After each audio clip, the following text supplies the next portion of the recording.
o'clock, I will call the meeting of the WISD Board of Trustees to order.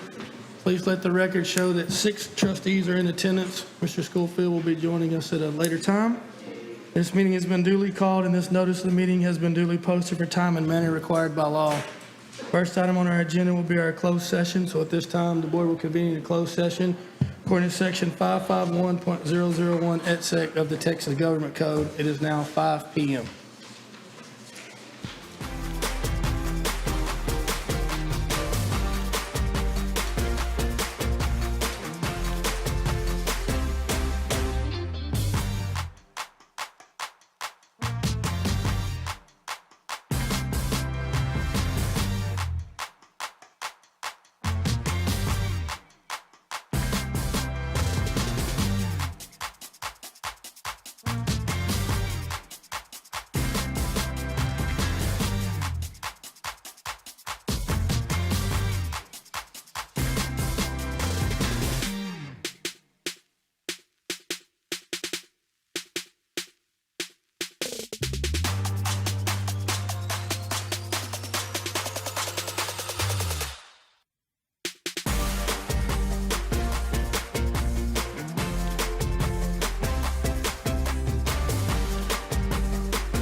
reconvene back into open session. First item on our agenda would be our open forum. We have 3 people signed up to speak tonight. Actually, I'm sorry. We're going to do our invocation first. I'm sorry. Mr. Aldenshine, you lead us our invocation. Thank you, Mr. President. Will everyone please bow your heads? Dear Heavenly Father, thank you so much for giving us the opportunity to have school. Thank you, Lord, just for all the blessings you've bestowed on us, and just give us your grace, give us your guidance, be with us, be with all of our teachers, be with all of our families, be with our kids, and just please, Lord, set us on your path, give us the direction, give us your strength, give us your mercy, Lord, and just help us have a fantastic start to this school year. And Lord, please just shine your light in us and through us so that all in this community will know that you're in charge and that your purpose for each of us will be fulfilled. Lord, we ask that you be with the family of John Wilson, in particular our own Darla Wilson. Be with their family as they grieve his loss. Lord, we just ask these things in your name, in the name of your Son, Jesus Christ, and the Holy Spirit, Lord. Amen. Mr. Schofield. I pledge allegiance to the flag of the United States of America and to the republic for which it stands, one nation, under God, indivisible, with liberty and justice for all. Honor the Texas flag. I pledge allegiance to thee, Texas, one state, under God, one and indivisible.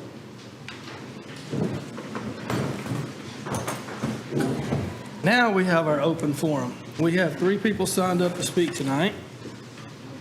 Our first speaker will be Mr. Andrew White. Would you please step forward to the microphone, state your name and address for the record, please? I will let you know you have 5 minutes to speak. I will let you know when you get to about the 4.5 minute mark. Okay, thank you.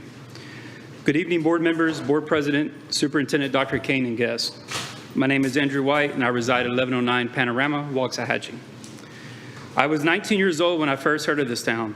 I had no clue where it was, but my pastor told me there was a great college there. My parents and I came to visit Sagu. I fell in love with the town and the campus. I knew that day I would call Waxahachie home. In almost 20 years of public education, I have learned that the only way to a student's heart is through building trust. I have also learned that in order to move a campus, teachers have to have a work environment where they can excel in their craft and be listened to when they have legitimate concerns. On July 28th, our board members and district officials made a difficult decision, and for that I commend you all for your courage to go on the record with your vote. Your courage to make difficult decisions is something we can all learn from, but where courage can inspire others to follow, trust is what will enable them to complete the journey with you. In 7 days, our journey as a community will begin. Children of all ages, racial and social economic backgrounds will start school. I would like to acknowledge the powerful statement that our board president, Dusty Autry, made at our last meeting. Quote, "Some of our kiddos will, for the first time in many months, be able to go to the safest place they know, school," close quote. Some students will be dropped off at their local schools, and some will turn on their device and log into their first virtual class of the school year. Are teachers and staff members anxious about how the year will go? Absolutely. I would venture to say that all of us are. Do we know how things are going to unfold? No. But here's what I do know. Teaching is not a job, it is a calling. Most teachers seek out new ways to deliver purposeful and engaging instruction. They want to get better. They don't just teach, they empower the next generation of leaders to become lifelong learners. When teachers are supported and respected for their professional expertise, they can, in the words of the late Lewis Cowan, ensure the passing on of the wisdom of a people. Over the last month, I have had many conversations with teachers, administrators, several board members, and Dr. Kane and some of her staff. Based on these conversations, I have 3 proposals. Number 1, effective this school year, all district and campus surveys and survey results specific to calendar input, campus and teacher staff morale be made public by uploading the data to the campus CEIC tabs and the district DEIC tab. Number 2, the district should maintain a COVID-19 data template for cases in our district if they arise and make it available on the district website. Number 3, Last, we need to reestablish a diverse volunteer committee comprised of diverse community members and district employees. Quick side note, on July 29th, I made an open information request for the latest community input that was shared only with the board members in this room. I am still waiting for that information. As I close this first address to the board and the community at large, let me now speak to us not as individuals and by job descriptions, but as a collective whole living in this shared experience known as COVID-19. For almost half a year now, our world as we know it has been turned upside down. Not being able to see loved ones and continue family traditions such as birthday parties, graduations, prom, and much more have affected all of us, probably more than we realize. We weren't created to live in isolation. We are not a people who wish happy birthdays by driving by a house, honking horns, and making signs. But we do it because we adapt and move on. In 7 days, our students need to know there is a life beyond COVID, and we must be ready. Ready to not just teach content and life skills, but ready to inspire every student that they can still achieve their dreams, that they have a divine purpose, and COVID or not, mask or not, their lives still matter, and nothing is impossible. 1 minute. Whether they are struggling to learn their ABCs or a senior wondering if they will have prom, students will turn to their teachers, coaches, and other staff members for hope and direction. The Russian playwright Anton Chekhov once stated, "You must trust and believe in people or life becomes impossible." My wife and I will entrust this district with our 2 daughters who will show up on the first day of school with masks. The Proverbs teach us, where there is no counsel, the people fall. 30 seconds. But in the multitude of counselors, there is safety. Let's make sure teachers, campus staff members, district administrative personnel, and community members are part of this collective council. Let's take the necessary steps to ensure that Waxahachie ISD will continue to create an atmosphere that promotes accountability for all, respectful discourse, and most importantly, trust. Thank you all. Thank you, Mr. White. Go next, we have Ms. Karen Jenkins. You step forward and state your name and address for the record, please. Remind you that you will have 5 minutes to speak. I will let you know when you have approximately 1 minute. Karen Jenkins, 2710 Old Italy Road, Waxahachie. Good evening. I'm sorry I look so terrible. First day of school, and I'm tired. I'm here tonight to ask just a couple of questions. I have spoken with have communicated with Dr. Averett about the current grade point scale and how that's going to be redone. And I do know you are contemplating that right now. But I would like to ask, as a parent of 2 high school students, one in the top 1% of her class, a graduating senior this next year, please make sure when we're doing online teaching and classroom teaching that there is equality for all kids and the way grades are done.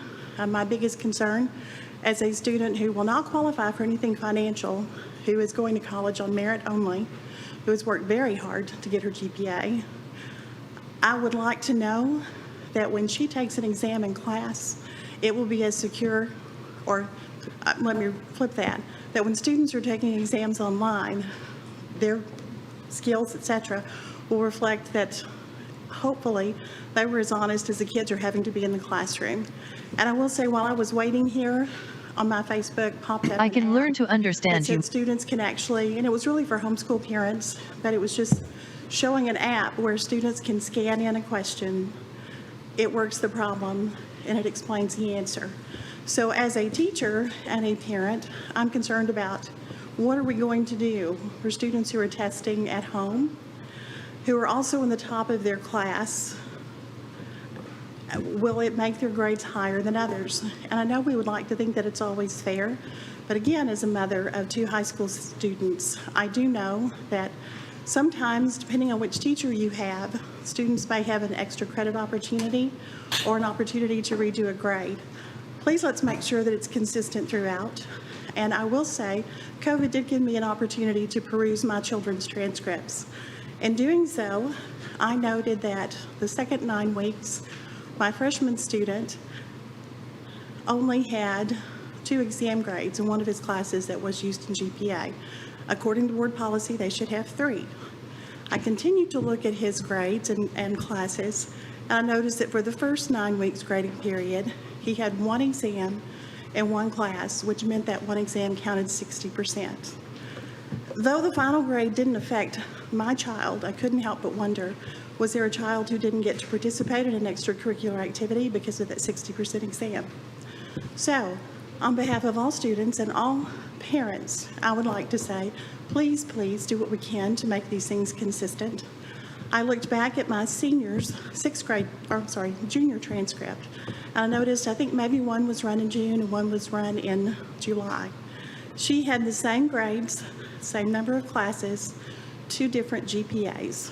Now, I could understand if her class rank had altered. It did not, but her GPA did, which indicates that there was some kind of numerical error. So again, please, please, go back, check those transcripts, make sure our kids are treated fairly by all teachers. Secondly, and I'm doing this on behalf of another teacher, a teacher was telling me today that she's working on her master's degree, has just started through Lamar University. And I shared with her that probably 11 years ago now, I did the same thing because our district offered through a cohort program an opportunity for teachers to advance their degrees. So that not only benefits our teachers, it also benefits our students. I'm sorry, I keep pushing those buttons. Anyway, she said that she was told that we're no longer a part of a cohort. I know at the time we were with UTA and Lamar. It would be so beneficial to the teachers in our district if they could have an opportunity to have those breaks on tuition. So thank you so much for your consideration. Thank you very much. Okay, our last speaker would be Mr. Jimmy Lee. Please step forward. The microphone, state your name and address for the record, please. I will remind you when you have approximately 1 minute left, Mr. Lee. Jimmy Lee, address is 3010 Fair Oaks in Paris, Texas. Good evening. I have the honor of being the state vice president for the Association of Texas Professional Educators, ATPE. Did I say vice president? I'm sorry. Scratch that from the record. And that was just recent, by the way, so yes, no wonder. It is actually, I am actually the president. Thank you, Ms. Kim, for correcting me with that. So used to going the other route. ATPE is a wonderful teacher organization. As a matter of fact, for those of you who don't know much about ATPE, I want to take just a second to give a plug here. ATPE is the largest teacher organization in the state of Texas, comprising of both administrators, teachers. We're not just a teacher-only organization. We have members, bus drivers, custodians. Anyone can join our organization. 750 of your best and brightest belong to our organization here in this community, and we're very proud of that. We think that our teachers have an extra spring in their step because we keep them educated, we keep them informed, and they have confidence to be able to go into the classroom. And as the old saying goes, that bleeds over into the classroom. When those students are happy, then the parents are happy. When the parents and the students are happy, then everyone's happy. And so we take a great deal of pride in offering several services for our members. Teachers can get all their CPE credits through us, and we keep them informed about different things that are going on.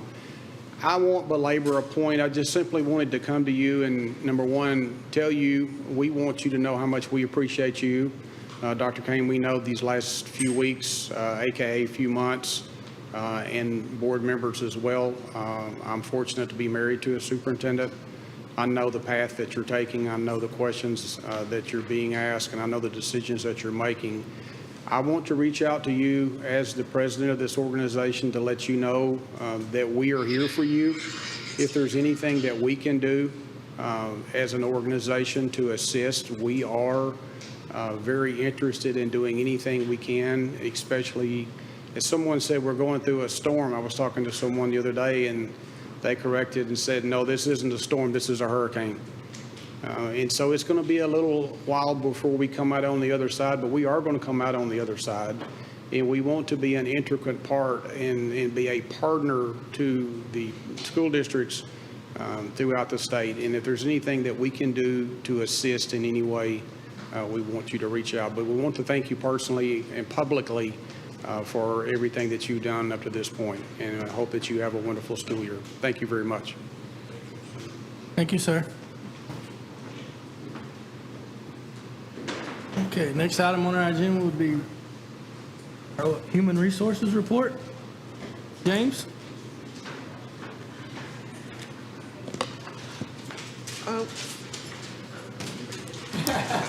That must be very sensitive tonight. Okay. Good evening, Board. I would like to ask that you approve the personnel report as recommended by the superintendent in closed session. A motion? Move to approve.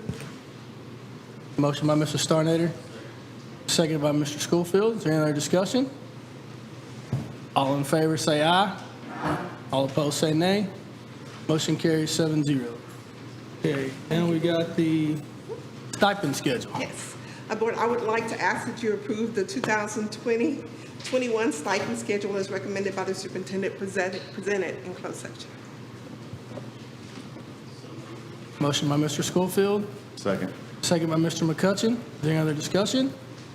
All in favor say aye. Opposed say nay. Motion carries 7-0. All right, one more, Ms. James. Okay. Board, I would like to ask that you approve the 2021 hiring schedule, hiring pay schedule as recommended by the superintendent in closed session. Motion by Mr. Schofield, second by Ms. Timmerman. Any other discussion? All in favor say aye. All opposed say nay. Motion carries 7-0. Thank you very much, Ms. James. Okay, next item on our agenda would be recognitions. I know we have several people here tonight for that one. Ms. Bridges? Girl night.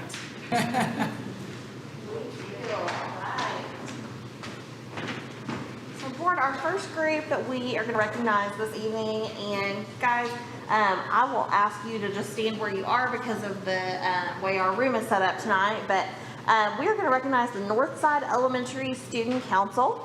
Can y'all see that?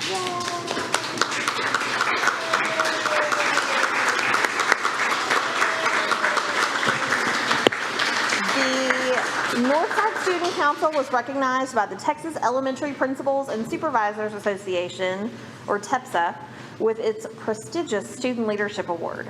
To receive this award, student leaders must demonstrate how their leadership has impacted campus stakeholders, as well as how they serve their campus and community.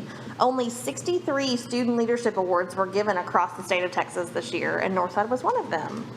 So the Student Council consists of Cambry Daniels, Alicia Garfias, Isabella Jackson, Gracie Parton, Ellie Perez, Riley Richardson, Andrea Rosas, Cash Stiles, Adrian Villi, help me, Miss Foster, Vialma, Adrian, Kason, Adriana, I'm sorry. Vielma, Kason Wyrock, and Reese Wright, who was the president. Their principal is Stephanie Foster, and, I'm sorry. We left out Madison. Oh, I'm sorry. Madison. I'm sorry, Madison. And their student council advisor is Miss Claire Fortnall. Yay!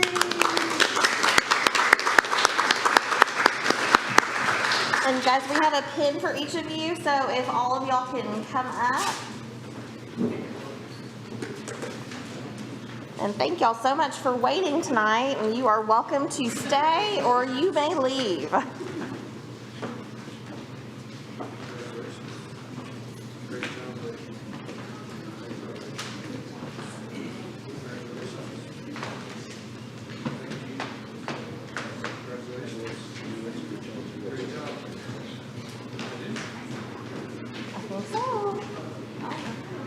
Thank you, Northside Student Council. And next, I'll invite Ms. Lisa Mott up to recognize our LEAP Academy graduates.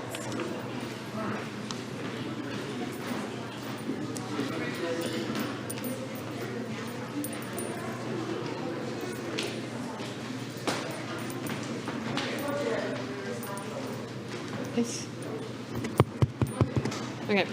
Good evening, Board. LEAP, like everything else this last spring, looked a little bit different, but we were able to still have a successful LEAP season this year. And tonight we are here to honor our 7 LEAPsters. Dr. Averett was my partner in crime on LEAP this year, and we appreciated all the great things that he brought. Kind of gave us a fresh coat of paint this year, and we appreciated that. Our LEAPsters have been very successful. Several of them have already found leadership positions within the district, so we're very proud of those. I know a couple of them are still here tonight. A few of them weren't able to stay. They had to get home and be moms tonight.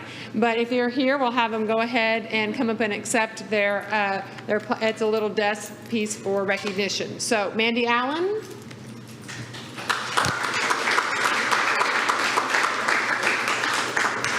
Desiree Zarat.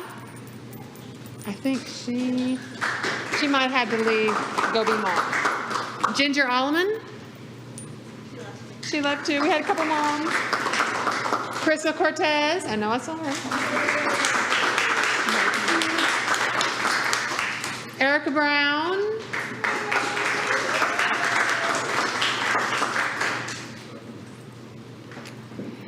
Chandria Edwards.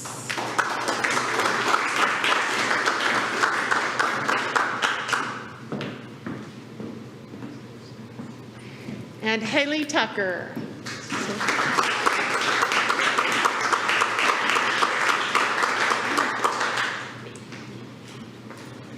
Thank you, Board.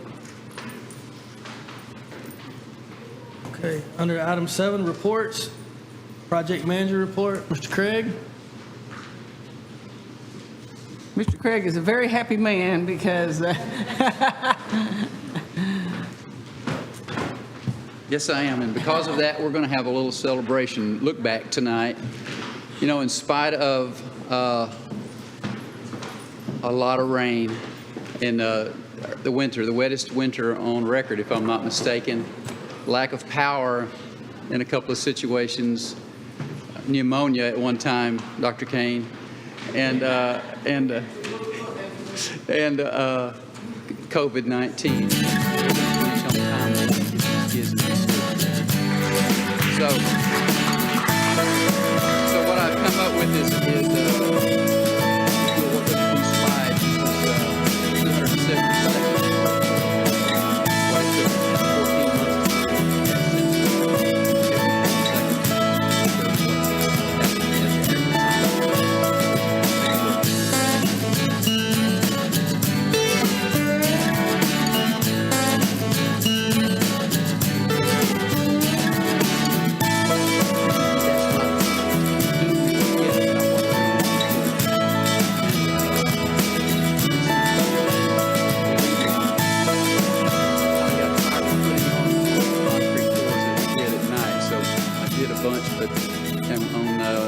Science building, I didn't even show but one, I think maybe I'm trying to block that out. 1 o'clock in the morning pours.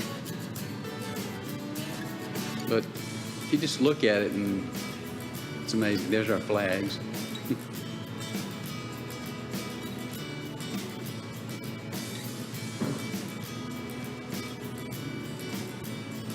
And it looks like, and it is, as we look at these pictures, a lot of them show the same thing, but you know, there's 4 big sections of this building, and they all, you know, we started in the very back. I remember very well the first concrete that we placed in the corner over by the gym.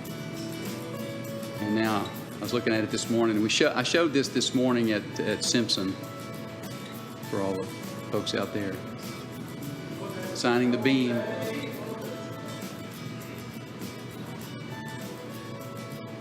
And then the sun came out right after everybody left. The sun broke through. It's amazing. Yeah, Michael was praying, literally praying that it would quit raining, and as soon as we were done, everybody headed to the car, it quit raining. So God will answer your prayers. It might not necessarily in our time, but in His. That's right. A lot of concrete. Oh my goodness, and I would dare say there's probably 150 homes in one stage of construction or another around there right now and during the whole time. What was it when we first started? I mean, was it like there didn't seem like to be that many homes? Oh my, no. It's just unbelievable. And they're building the streets to the west of us right now. So we should finally get the Get that last road? streets here. Okay. Within 4 or 5 months, we'll have streets all around us. I'll never forget when I drove out there the first time, and I'm going, where are our streets? You know, I remember that. there was one, and we don't have a single opening on that street. That was that meeting I thought I was going to I started at 5. I've never had this thing. How do I say the board meeting? You may not start at 5.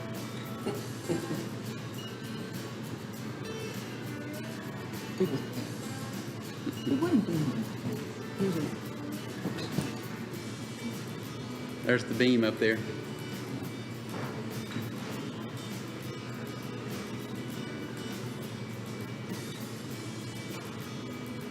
Just a little water, huh? Just a little mud.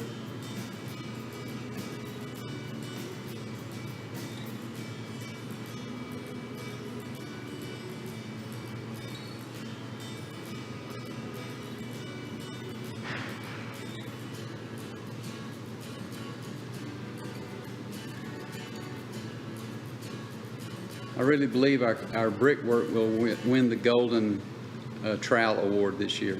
It really will. We'll be in competition in Austin, even though it's a virtual meeting. They still have the architect contest over Right, right. best constructed, most economical. Sending both projects in? We need to. Mm-hmm. We really do. The architect does it. We don't send it in. So would you ask both of them? I will. Glad to.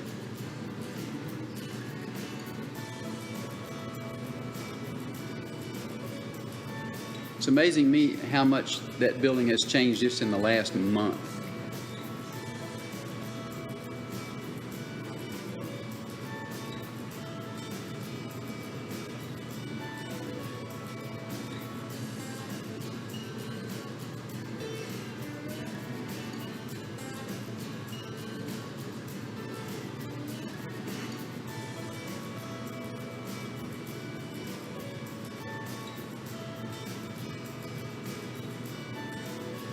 Those carpenters absolutely hated that wood right there. Oh, they had. But it looks really good.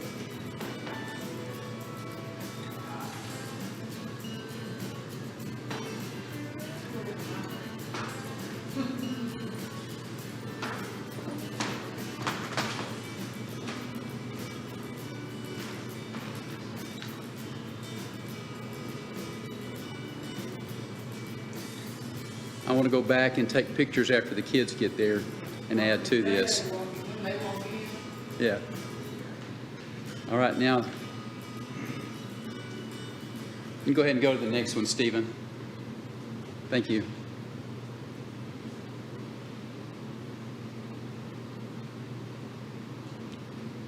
This one's a little shorter.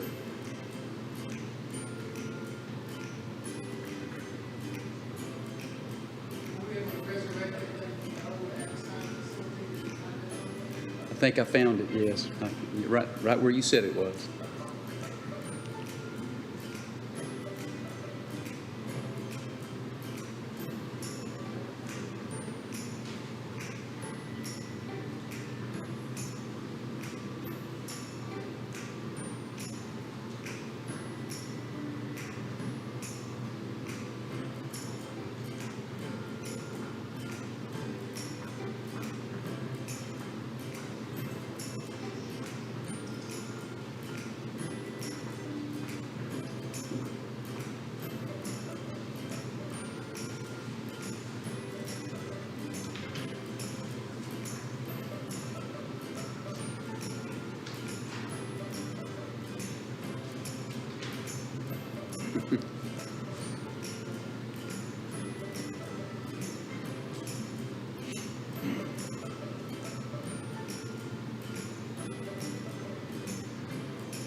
And there it is.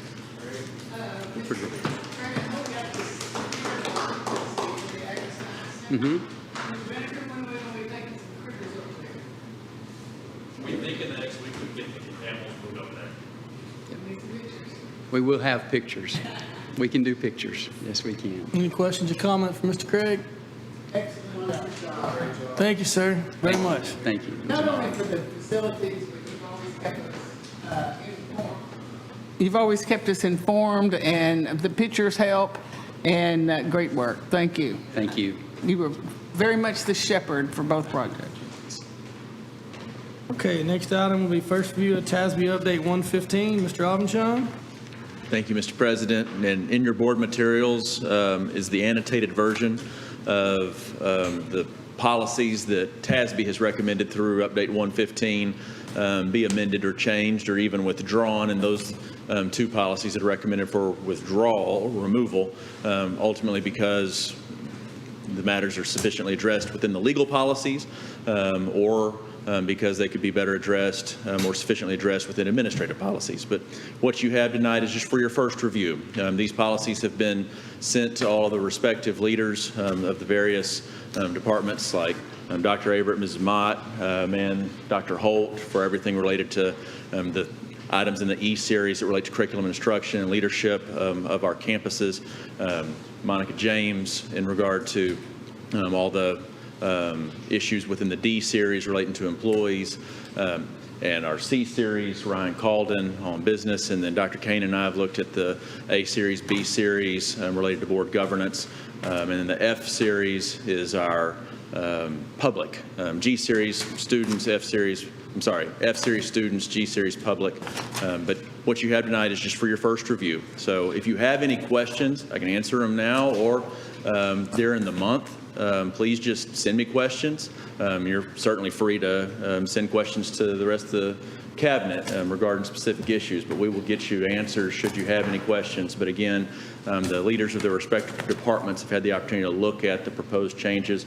A lot of these, it's typical before the start of the school year to get proposed changes, to get a hefty update. This year, no different. The Department of Education had a sizable change in its Title IX instruction for districts, and that's a big part of what's included within this update. So we've got all of the sufficient policies to address our legal mandates and things that we're generally required to do. So this will be brought back to you in September at your September 14 board meeting for approval.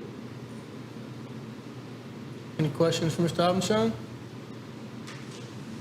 Okay, thank you very much. Thank you. Next item will be employee opinion survey. Yes, sir. First presenter, Dr. Holt. Yes, but if I could do a little intro. Sure.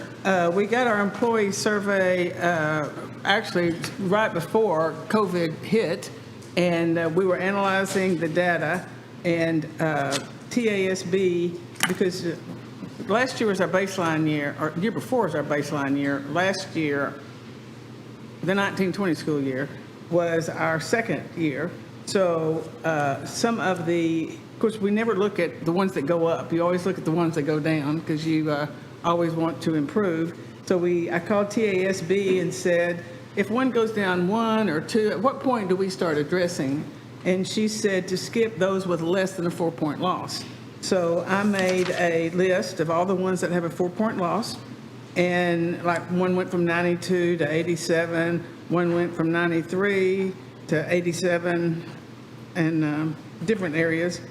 I put them under curriculum instruction, board of trustees, district leadership, and reduced it down to the ones who were more than a 4-point loss.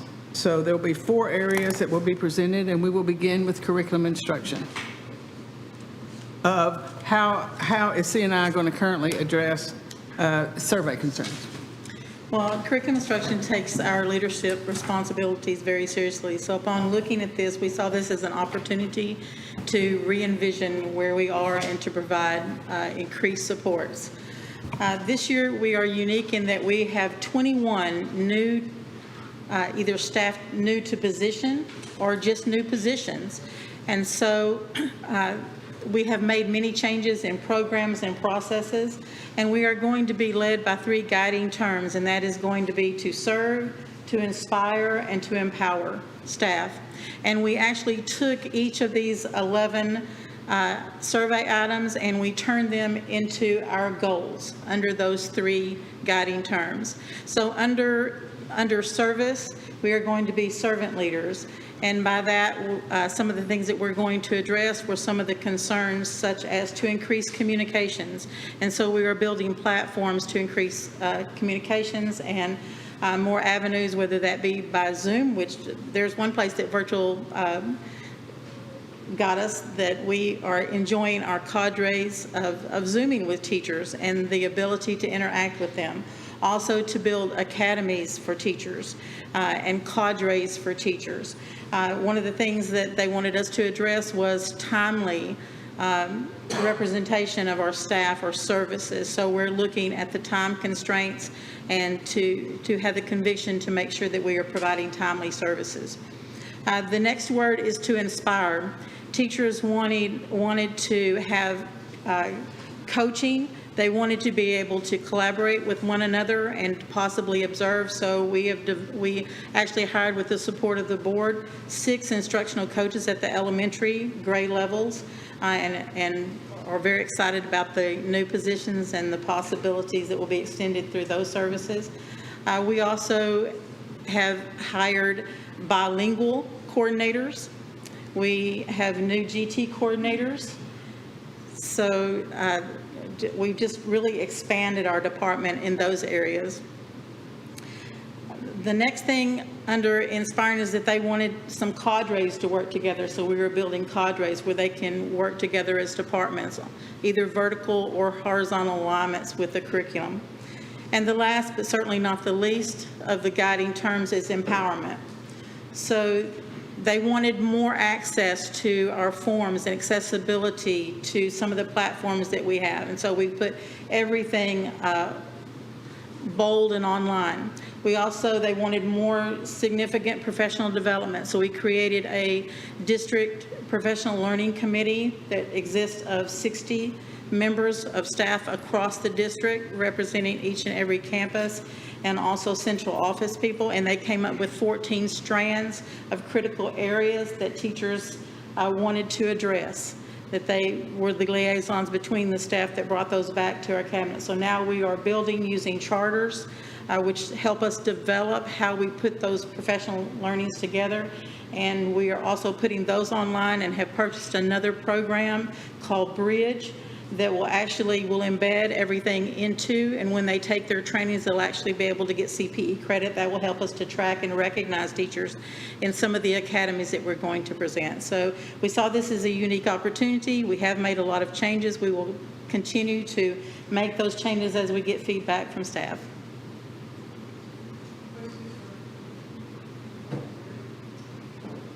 Questions or comments for Dr. Holt?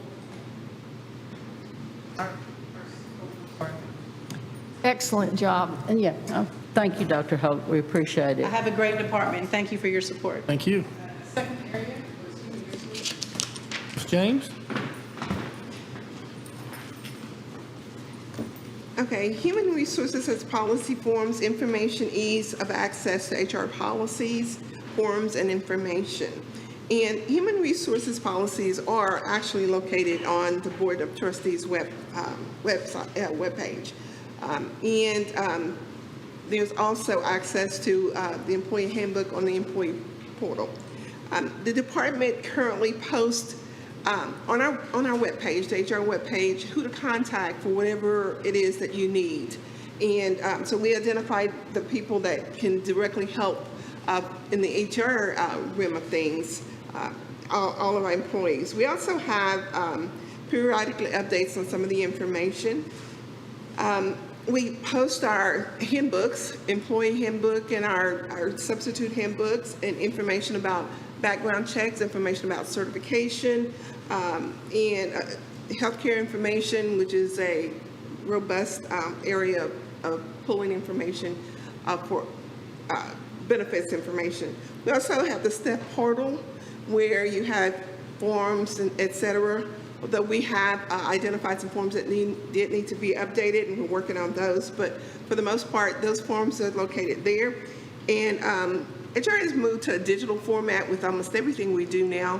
One of the things we did this past year was had electronic contracts and electronic letters of reasonable assurance. And so that's helping us to go to the digital format. We're letting people know directions on how to access this information and how to sign your contracts and letters of reasonable assurance online. We're also building interactive directions so that we can actually go through the process where you're looking at it and can do it from your computer while you're looking at our interactive directions. So. Questions or comments for Mrs. James? Thank you very much. Ms. Bridges?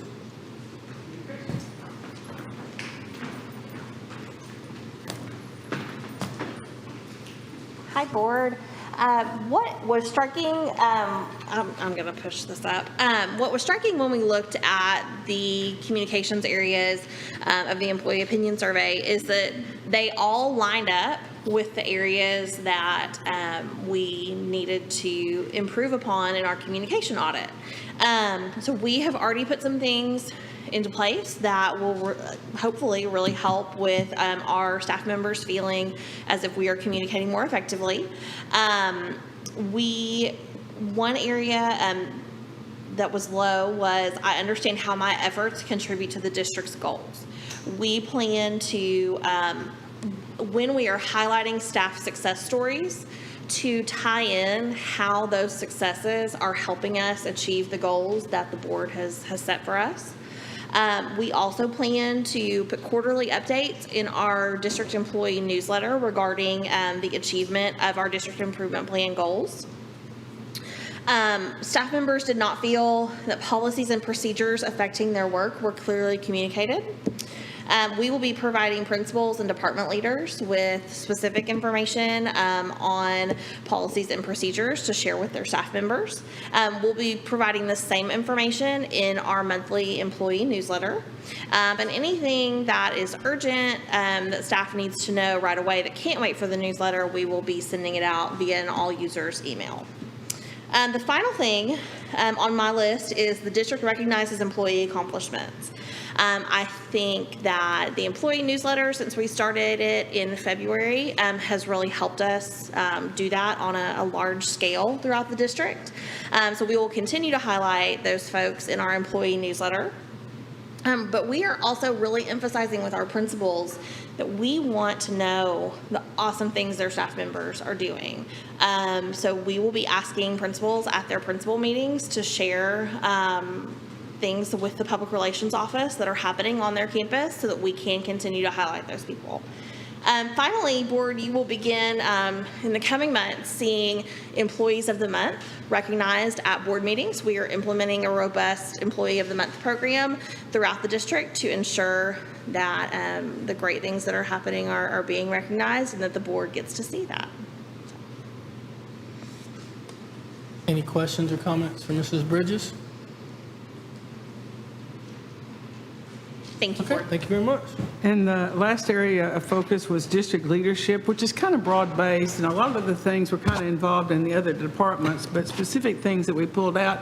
Actually, Mr. White and I spoke about, when we spoke the other day, was about the DEIC and the CEIC meetings. So rather than DEIC being 4 times a year, we will have it 8 times a year, and have the campuses will also have, I think, did we come up with 9 meetings at the campuses, and that we will be better about reporting out minutes and responses for DEIC and CEIC. When Dr. Averett and Ms. Mott visit campuses, they will be not at every faculty meeting or every department meeting or every CEIC meeting, but there was some concern that we don't have enough visibility from district leadership. And it's not that we're not on campuses, because one of mine is, I go to campuses too, but typically you go to the principal's office and they actually have the choice. You know, do you want to, some principals want to talk to you the whole time. Some principals want to go to a certain area or talk about a concern. Others, like when I was at Northside, I got to see the kindergarten surgery room. All the kindergartners were dressed like surgeons, and so different principals had different options, how they wanted me to spend time on campus. So some campuses think I'm there and others campuses don't. So on my visits, it will always be a walkthrough through the campus. A lot of times we feel like we're being disruptive by doing that, because you kind of disrupt the classroom. But the teachers felt strongly that they want to know when we're on campus, they want us to come in the classrooms. And so we'll be doing that. And Dr. Averett and Ms. Mott will actually be going to faculty meetings and answering questions or CEIC. And we'll provide feedback to the principal or the department later. A tradition that had evidently been in Waxahachie was we had candy runs twice a year, and we would go to campuses and hand out candy to we had healthy ones and popcorn with low sodium.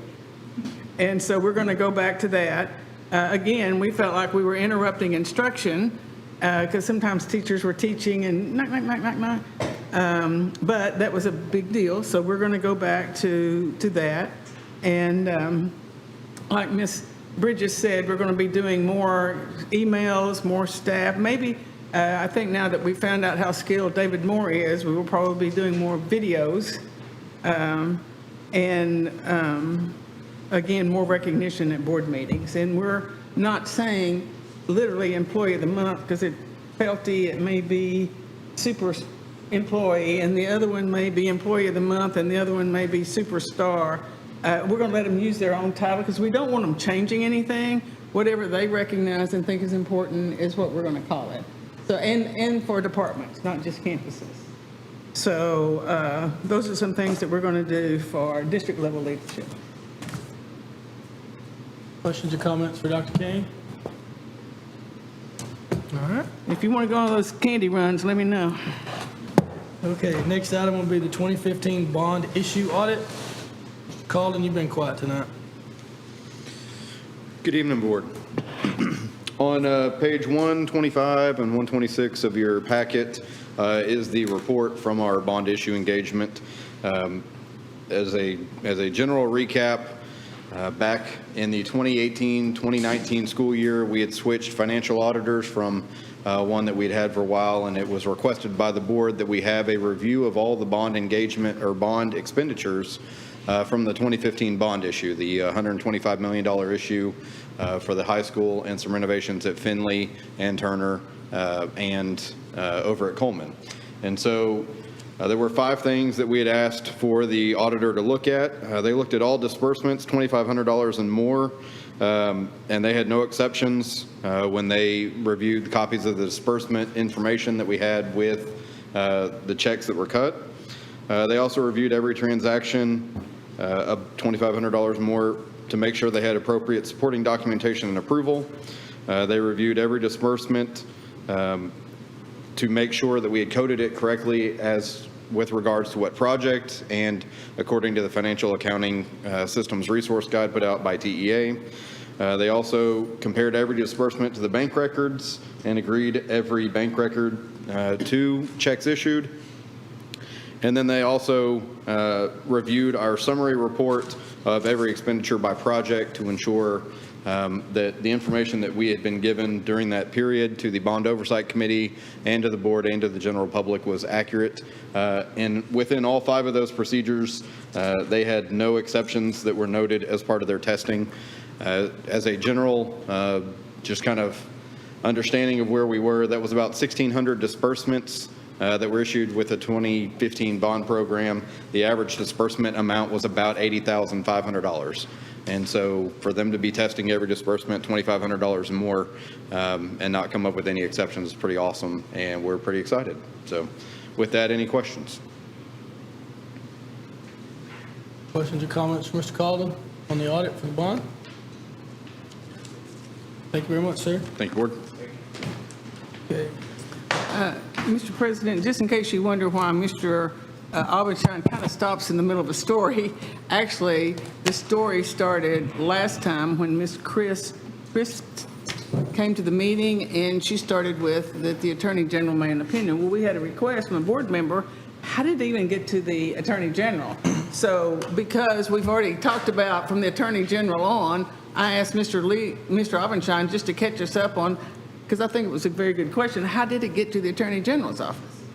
It's a great question. Hold on, the item is actually ATPE expressed concern, so I didn't get to read that. Oh, I'm sorry, I That's okay. apologize. Okay. But Go ahead. thank you, Mr. President. Thank you, Madam Superintendent. Thank you, Ms. Timmerman, for the question, and it is a fantastic question. And honestly, not being in the head of Briscoe Kane, I don't know the full answer other than to say. No relation. So the United States Supreme Court issued an opinion in Janus, which was out of Illinois, and it was a case involving union activities and labor union. And the Supreme Court struck down state law and a practice related to labor unions. One would say, what applicability does that have to the state of Texas? Limited at best, honestly.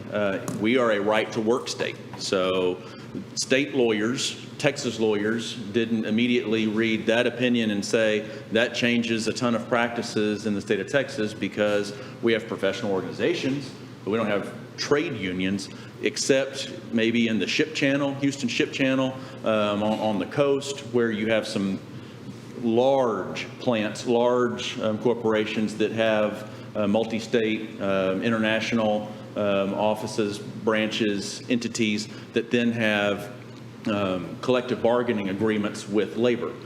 The general premise in Texas is we're right to work, so we don't have institutionalized unions, but some unions exist.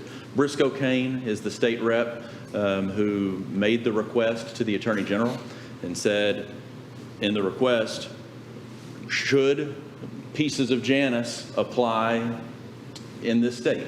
And the AG agreed. So in regard to Janus, which dealt with involuntary means by which workers are forced to join unions, it's a multifaceted opinion.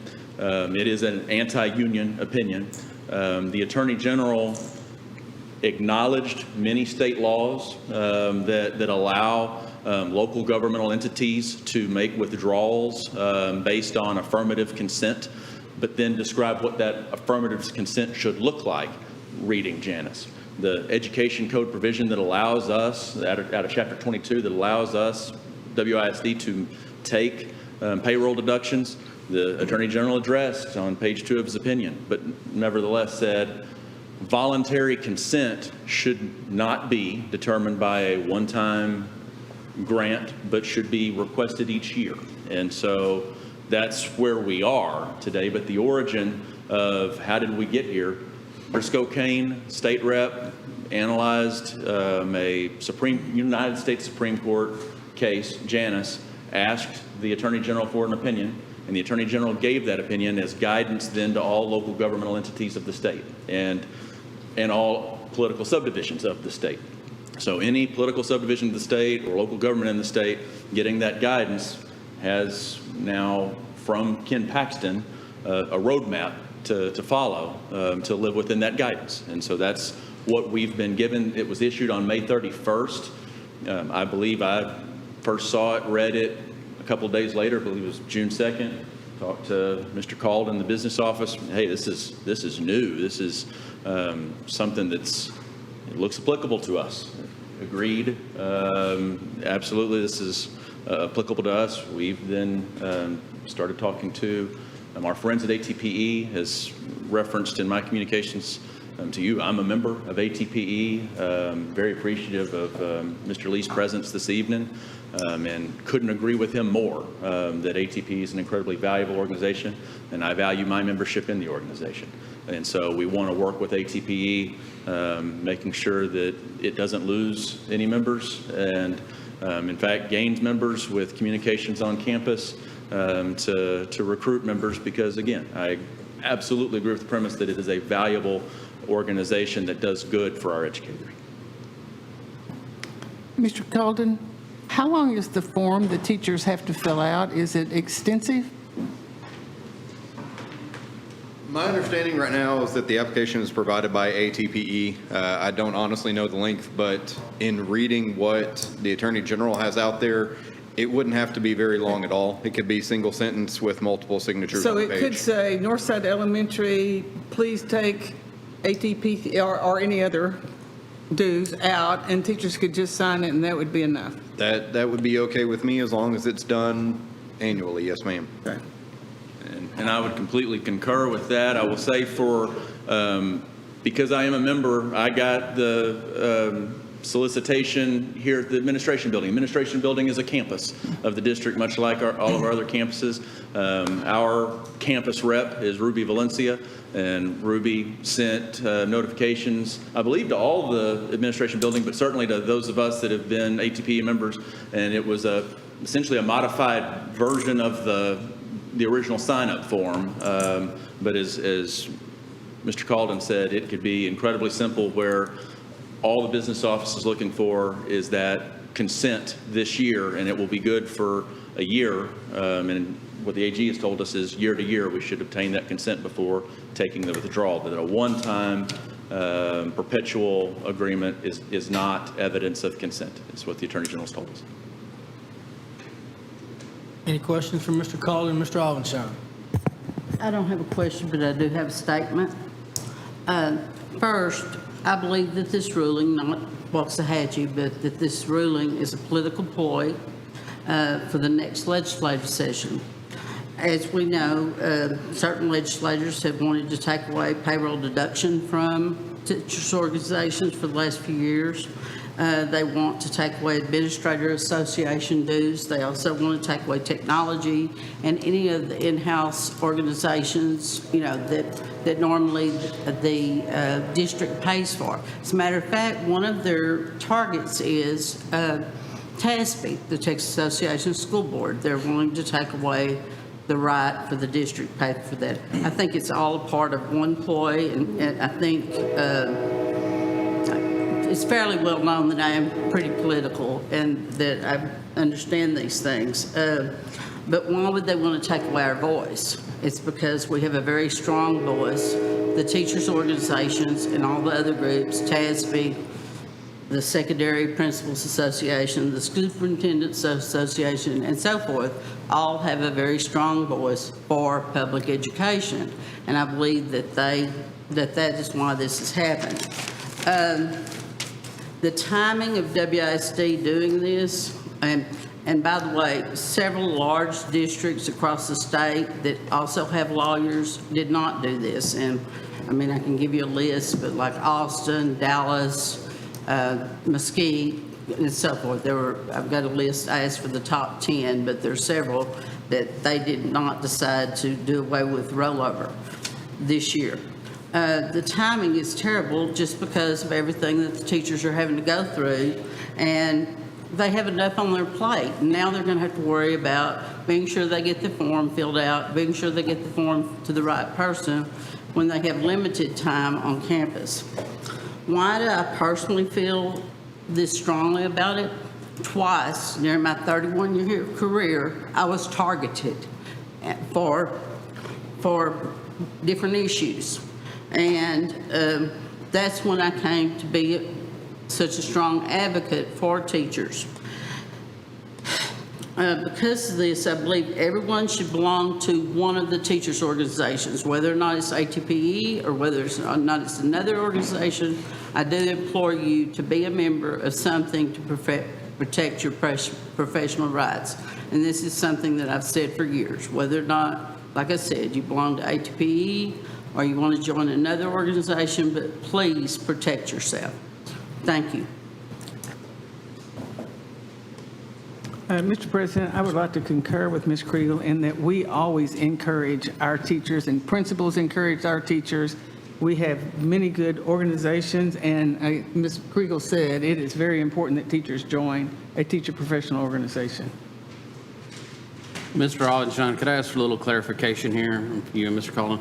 So the only thing that we're debating is whether or not we're not debating because we're just gathering information on, is whether or not a member or employee of the district, because they're not all teachers, is able to continue their ATP withdrawals without an annual consent. It's on. Is that correct? That's it. Well, is- okay, I just want to make sure I understood it right. I mean, I strongly support ATP. I was a teacher, I was a member every year when I was an instructor and employed in a district. I also think that you should be cognizant of what's going on in your check, and you really probably should look at everything that comes out of that every year. So I'm just going to think of that. But they need to join, but I don't see an issue with us following up on an annual basis to make sure that we're doing the right thing with checks that are deposited electronically, the vast majority of them into their account, I assume. Is that correct, Mr. Calden? Yes, sir. Yeah, so, because, you need to make sure it's on there. I would follow up. I would strongly recommend everybody to follow up on that every year, because you can get yourself in a bind. I think that protects everybody. I don't see it as a political ploy. I see it as trying to make sure we do the right thing.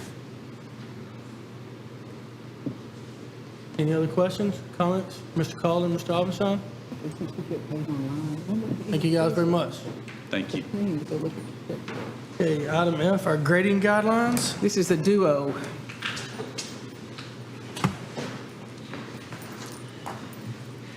Hey, good evening, Board. I believe you have a copy of the elementary grading guidelines. The format is different this year. You may remember from last year, it was the chart format. And I basically took the chart format, updated the format inclusive of all the information that was on the chart. The only changes for elementary in terms of the original document was just the number of assignments, the number of exams in each category. Since we went from a 9-week grading period to a 6-week grading period, the principals and I did make adjustments for the minimum number of requirements in each category. So that was really the only major adjustment. A couple of things that I did add to our grading guidelines document as I looked at other districts and trying to keep us in line with what other districts our size are doing. I added something about the multi-tiered systems of support, the MTSS you've probably heard about. And of note in there is just that we will send a notice of intervention letter home to parents when their child is placed on that tier 1. And then the parent will also receive progress monitoring updates, and that could be in the form of a phone call or an email during the period of intervention. So I wanted to make sure that was district-wide, that we are always communicating with our parents as their student is on a tier of intervention. On the next page, I added a piece about students with disabilities, special education, and Section 504. It just says that all teachers working with a student should be aware of these accommodations and shall follow the IEP or the 504 accommodations as indicated. That wasn't on our grading guidelines before, and I felt that was an important piece that we needed to include. The promotion guidelines are now included in this document, and this comes straight from EIE, local policy, and local and legal policy, pulled straight from there. And once again, that was information that we had around in the district, but it wasn't all contained in one document for teachers to be able to access. The bottom part was about students in grade 5 taking the STAR test for promotion, and I did put in big red letters on there that has been waived by the TEA this year, but I did want to have that on there just so parents were aware that normally that is a requirement for promotion to 6th grade. Any questions for the elementary guidelines?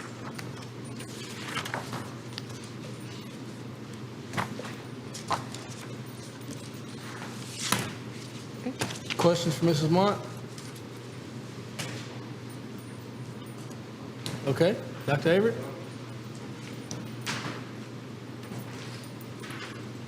Thank you, Board. I want to first thank Ms. Mott. She actually put together kind of the guidelines as far as the format of this document, and I wanted it to be as consistent district-wide as I could be, so I used her format. The major changes that we made was related to our weights. This was a group meeting with high school reps and junior high reps, and we wanted to be consistent grades 6 through 12, not just having the 6 through 8 and the difference at grades 9 through 12. One of the concerns brought by the high school was the significant weight of test grades on student grades. I think Ms. Jenkins referenced that in her comments. We came to a compromise there, and we made it consistent at 55% for tests.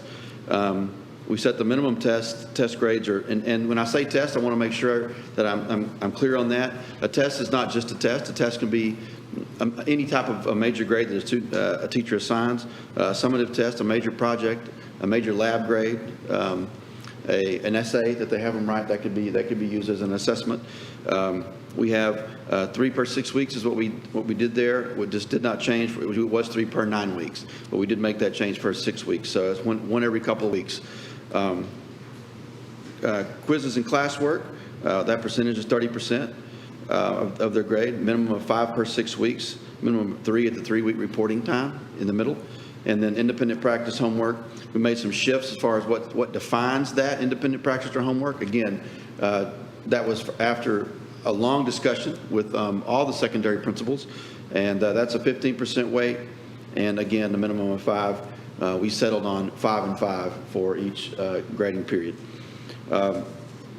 We had some discussions about the late work policies and also when grades need to be submitted.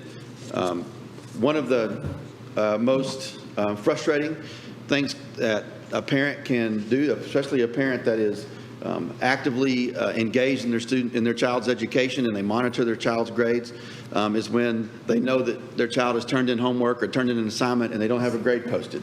That's very frustrating to parents. It's frustrating to students, especially, students are they're competitive, of course, and they're aware of their grades, and they want to get feedback. They deserve feedback. If they've done the work and they've put in the effort to put in the paper, they deserve feedback. And so we did make sure that we put in there as far as, that we want teachers to submit their grades of assignments no later than 5 days after the assignment was submitted. And that was, if a student submits it late, that teacher has an opportunity to get that grade in five days afterwards. Now, we also know, we recognize that there are some assignments that take longer. I mean, we know that senior English papers, for example, may be 10 pages in length, 20 pages in length. Those take a long time to grade, and so we understand that there may be some exceptions there for very large projects, but we would hope that we would get timely feedback. We also changed the rebranding of district common assessments, and you can see that terminology, 6 weeks projects measures. And then, of course, I have, as any good educator would do, we make an abbreviation for that. So the 6 WPMs is what this references 6 weeks project measures. It will be an assessment grade, a test grade, and the secondary guidelines. Let's see. We did work quite a bit on the redo or retake of class assignments, projects, and tests. I'm not going to read everything to you there, but if you have questions, I'll be glad to answer them. Also, we also have our late work policy there, and makeup work policy is also listed. One of the things that Mrs. Harris's teachers brought to us was, if a student is out for a significant amount of time and they need to redo work, is it necessary that they redo every assignment, or is it necessary that they do specific work that makes sure that they understand the content and they get mastery of the content? Teachers have some discretion there with that. Obviously, we want that to be equitable, but it's not, if a student has been out a significant amount of time, and we may have that this year, do they know the content and have they mastered the content? And that's something that teachers will have to make some decisions about. That's pretty much about it. We do have a semester exam policy at the back for WHS only. And also to address one of the concerns that was discussed earlier, we don't have a perfect answer for academic dishonesty in a virtual or online platform at this point. We do know that there are ways that folks can have their problems worked out with the use of an app. I mean, you can get an app and you can work your math problems out by almost like a QR code. We understand that. We understand that that there are ways for folks to look up the answers if that's what they choose to do. We hope that our students are going to be honorable with that, and we are looking at the possibility of suspending semester exams this year because semester exams do currently count for 10% of their final grade. And that is a very high weight that can adjust possibly a full letter grade. And so that's currently under consideration, and if so, we'll bring that back to you.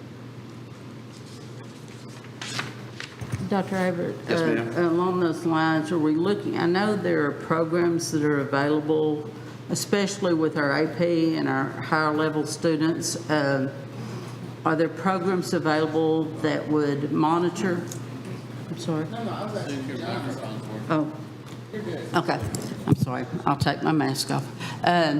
Are there programs available? I know I've heard of colleges that last semester where the kids had to take the test while basically being monitored. Mm-hmm. Would that be a possibility, especially for our AP and our kids that are in line for recognition on the, as far as class rank and everything? Because I believe that is a reasonable possibility. I know that if a student is doing work on a district device, we can put that device in kiosk mode, and that would only allow them, like, for example, that's what we have to do when we use devices for STAR testing, is we put that device in kiosk mode, and they can only access the STAR test.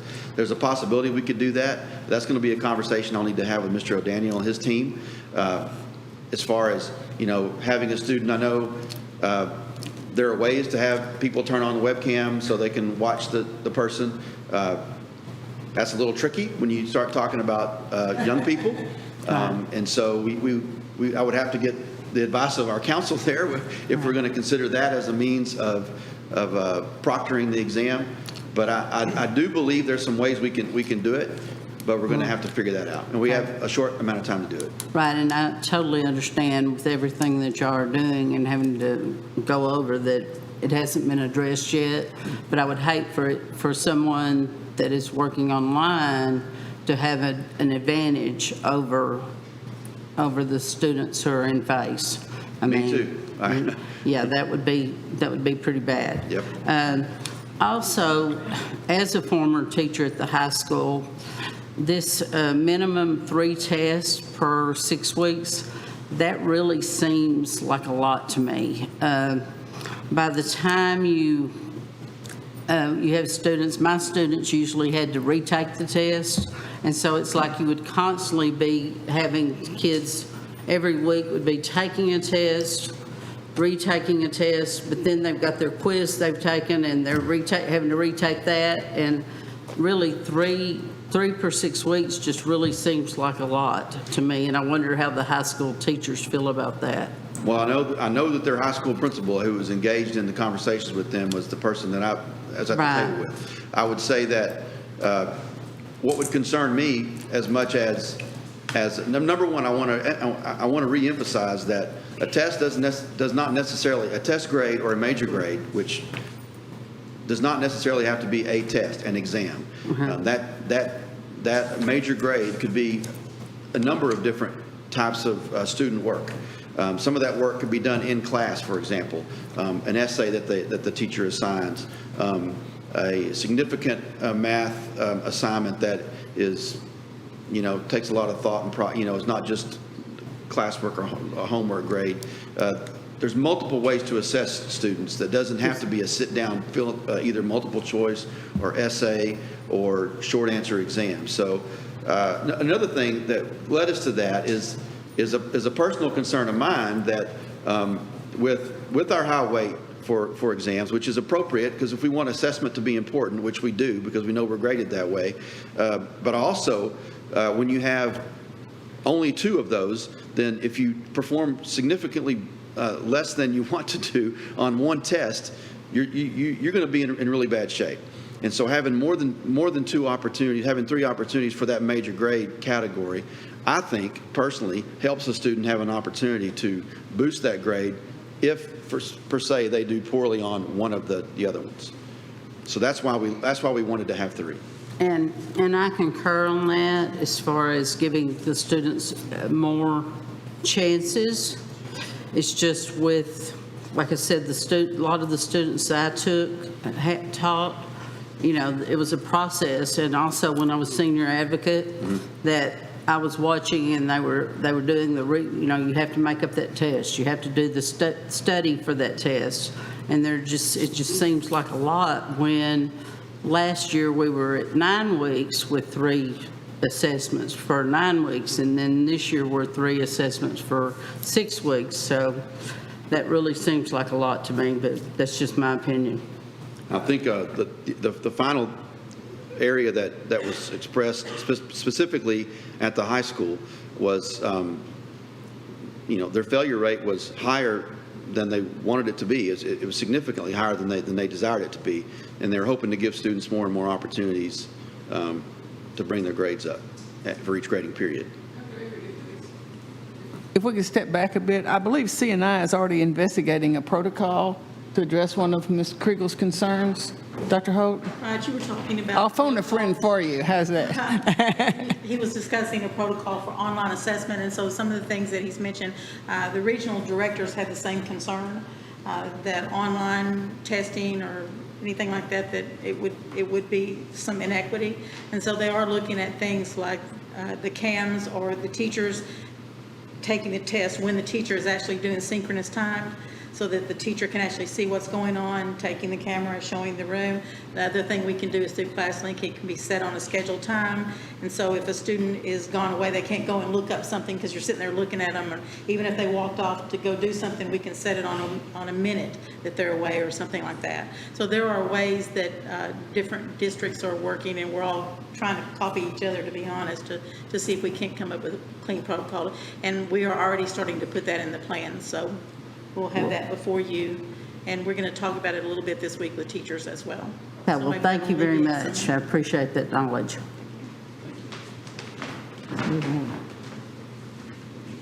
Any other questions for Dr. Avery? Thank you very much, sir. I just have a question. I'm sorry. So at both levels, elementary and secondary, we got teacher input, right? Just want to make sure. Teacher input on, just feedback, whatever. Well, I know that, especially at Waxahachie High School, the grading, Mrs. Harris provided me with a document for us to start working from that was designed, by her faculty. I'll be honest, I rely on, when I speak to principals and I ask them, what is the, what does your campus feel about it? I rely on the fact that they have site-based teams and campus leadership teams of lead teachers, and they run these things by them. So some of that is, I have faith in them that they do that, but I can tell you for sure, I know that WHS met with their principal, her lead teachers, and they helped design many parts of what's in this plan.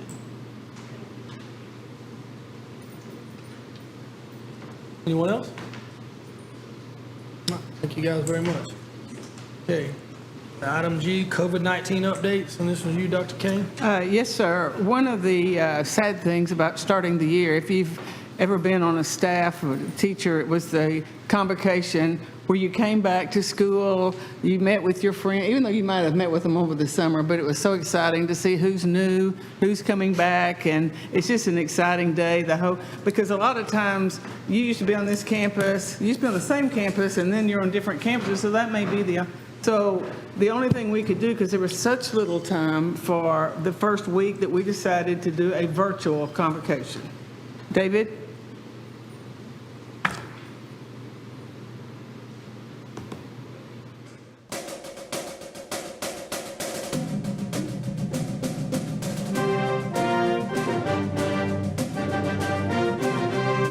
Welcome back to the 2020-2021 school year.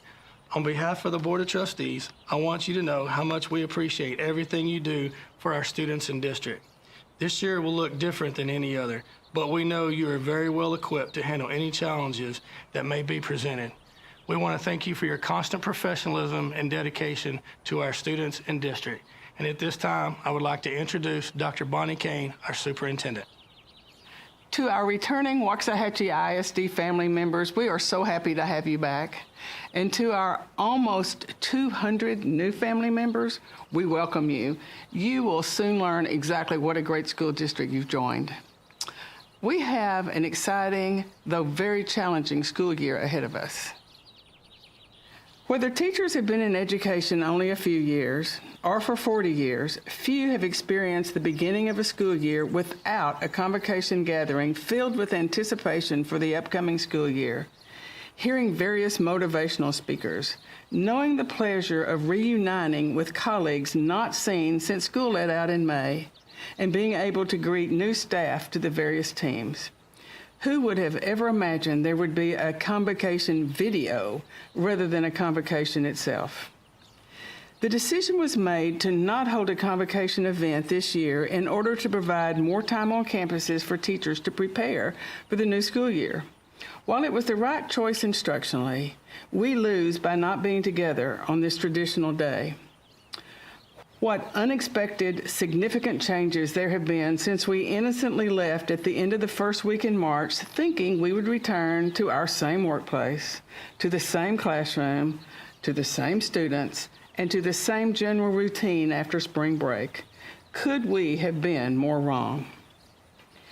Thanks to the hard work of our C&I staff in an incredibly short amount of time, we shifted from a 100% face-to-face learning environment to a 100% distance learning environment. Then teachers stepped in and with little notice, with scant practice, and with inadequate planning time, launched WISD's distance learning program to each and every Waxahachie student. Thank you, staff, for your constant professionalism. Thank you for your efforts in closing last school year as best as was possible under the circumstances. Thank you for having the flexibility to get through the side-to-side shifting of various TEA rulings and directives for this new way of having school. This time last year, few of us even knew what Zoom was, let alone having participated in a Zoom meeting. And who would have thought that in our very own 8,960-seat stadium, we would have to limit each graduate family to only 4 admission tickets because we were not allowed to use all of our seats. Thank you for everything you did to close the 1920 school year on a strong note, even though a distance learning ending was new to one and all.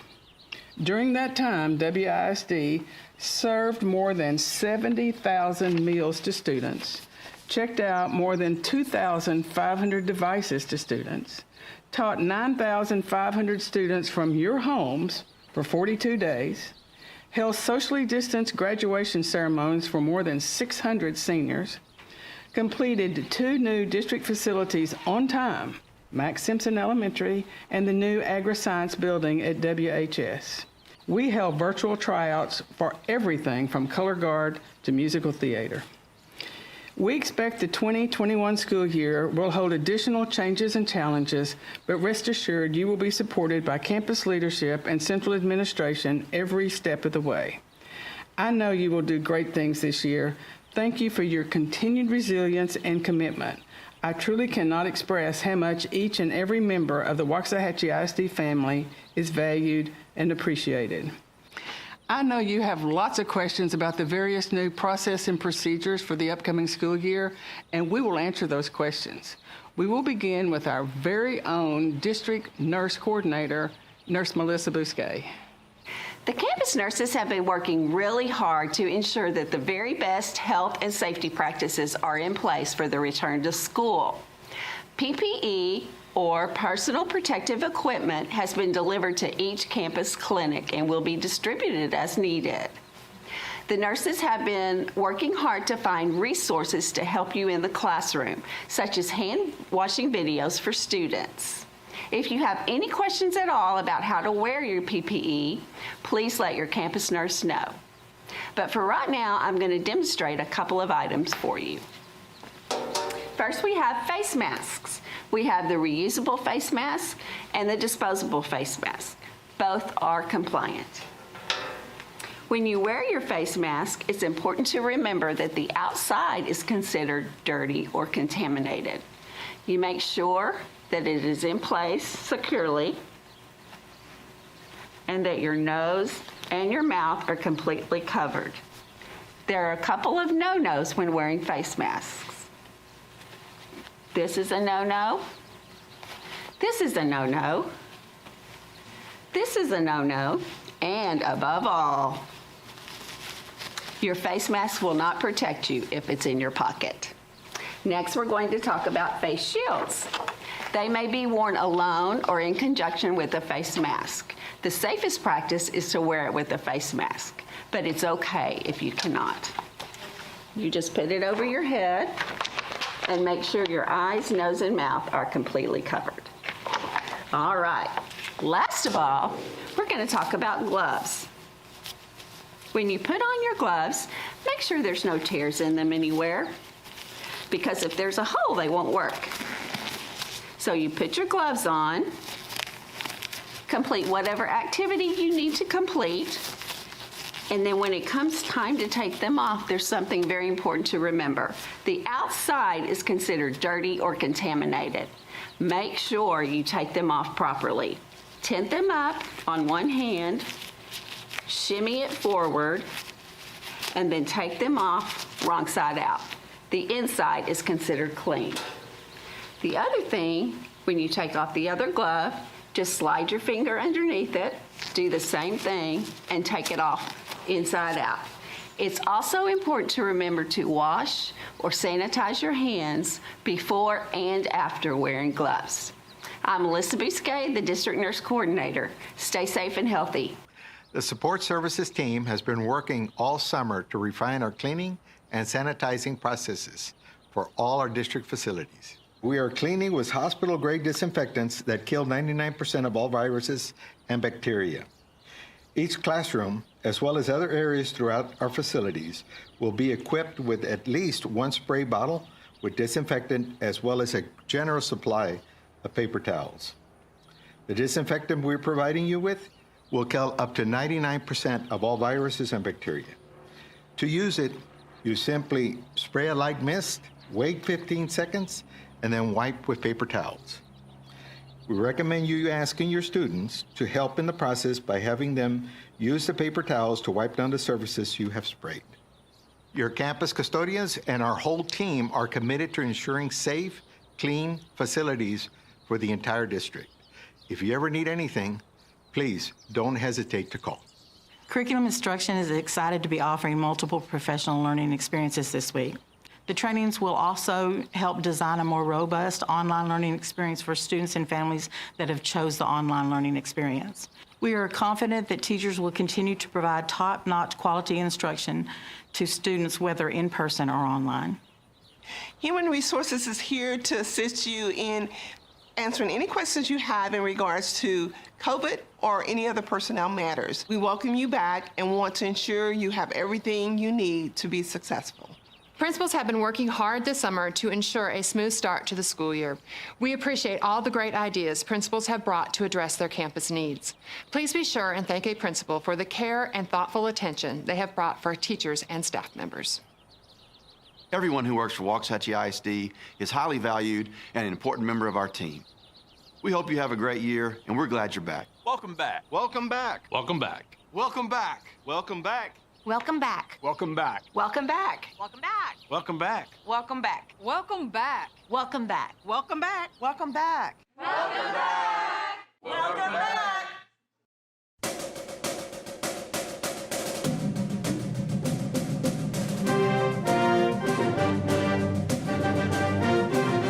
Thank you. Have a great day. I don't know what I say at the end. Principals have been working hard this summer to Start over. Waxahachie. Waxahachie. Waxahachie. Did I say the right thing? Great. And welcome back. No. Too much? Not enough space? Don't say and. Oh. Just say Waxahachie. Welcome back. Keep that for the final cut, please. Darn. Hatchie strong. Oh, that's not what I'm supposed to say. Welcome back. Welcome back. Mr. East, that was terrible. Well, I wasn't ready. I thought there would be like a high sign or a buzzer. I did this.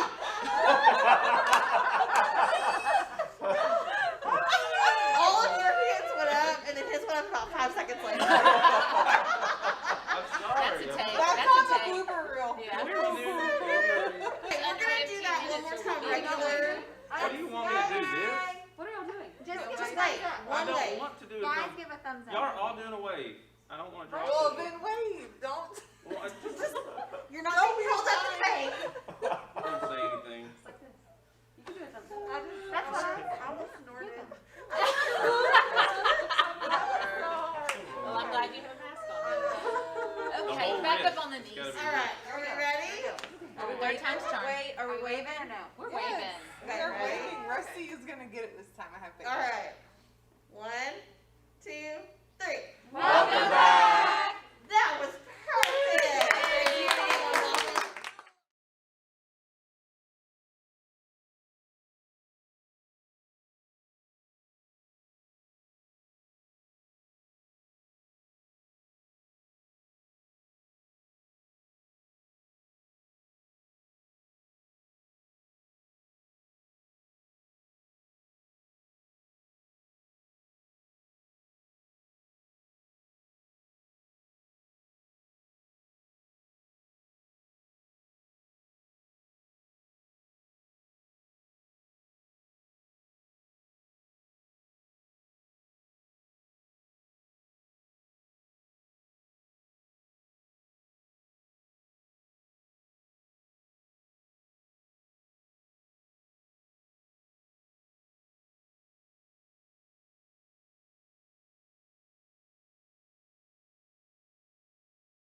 Yes, this is going to be a multi-part presentation.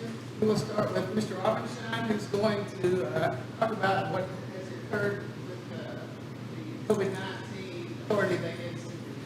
Thank you, Dr. Kane. Yes, in April, you gave your superintendent authority to keep this district going, and she has.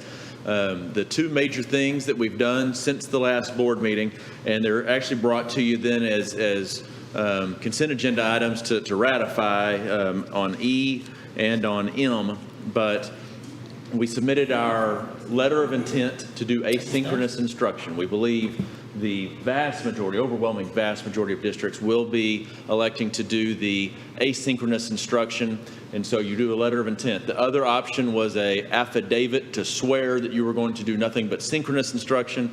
That is very hard to do. We believe we're going to supply some synchronous components, but we'll also have asynchronous components. And so we did our letter of intent. Dr. Holt submitted that on behalf of the district, and we will be submitting our plan well in time. The deadline is October 1. We're actually going to have our plan for you on August 31st to go through that plan, and then after you've seen that plan, we will be ready to submit that plan onto the state essentially a month before it's due. That will enable us to secure funding in the spring. We already, by filing that letter of intent to do asynchronous instruction, have secured the district's funding for the fall. And so that's why that was submitted. And again, we're just asking you to ratify that. Then also, Region 4 was the ESC region that the state utilized to pool all of its buying power to buy technology devices for districts to supply students. And so you had the state's buying power, all centralized in ESC Region 4, that's Houston. Ryan Calden made sure the district submitted appropriate responses to surveys, kept us current, and then on the deadline to ensure that we could join the interlocal agreement, we authorized the district to proceed with ESC Region 4 to have the opportunity then to have matching funds, whatever funds we, the district, put, the state matched, so it doubled our buying power to get devices. So we took that action, and then that is brought to you for ratification on M. But both of those things flow from the authority you gave your superintendent in April to make these decisions so that we didn't miss an opportunity, again, to keep the district open and thriving as items were needed to be done during the crisis.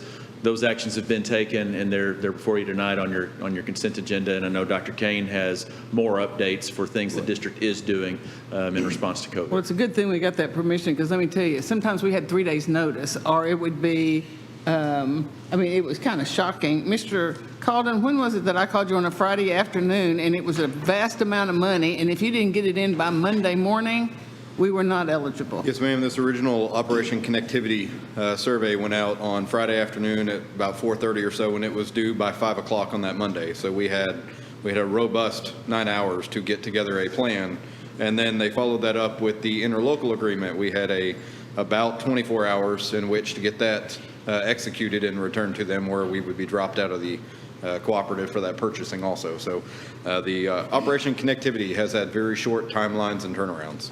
I don't know if they thought we were on call every meeting, an emergency meeting, or what, but they know what it takes to have a board meeting and how much notice that you guys get. So thank you for this. It's enabled us to do everything we've needed to do to maximize our money. Thank you, Mr. Aubenshine. In the summer, or even as recently as the last meeting, we were very hopeful for a lot of the things that we were going to be able to do. We had not gotten our schedules because the TEA would not allow us to ask parents more than 2 weeks ahead of time from the first day of school. Well, if you think about it, that sounds like a lot of, 2 weeks is fair because you don't want parents to decide in May or June. But when you look at the number of schedules at the high school, at the junior highs, all the things that go into starting school, typically we would have schedules at the high school, in June, Ms. Harris, ready to go. Everybody ready. So to say Monday afternoon at noon, oh, by the way, you need to change a third of your schedules is really unreasonable in my mind. So we found out some of the things we hoped we were going to be able to do, we weren't able to do. So I'm going to call on Ms. Mott first to talk about how we value 22-to-1 and why the structure itself is not always going to be able to guarantee 22-to-1. Thank you, Mr. Aubenshine. Okay, so in an effort to help organize our campuses and to adjust for having different instructional types, I've developed a triad. We have 9 elementary campuses. I've grouped them all into triads. And even with that model, I've got a massive spreadsheet that I update every day, at least once a day. We're seeing a lot of fluctuations, and we're seeing some classes that are at 23.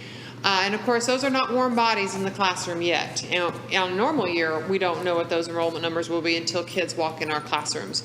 And so having that a little bit of extra flexibility that we may have 23 online learners in a first grade classroom, but it may be only for a couple days before one of those shifts back to on-campus learning. So we are needing to have a lot of flexibility in that.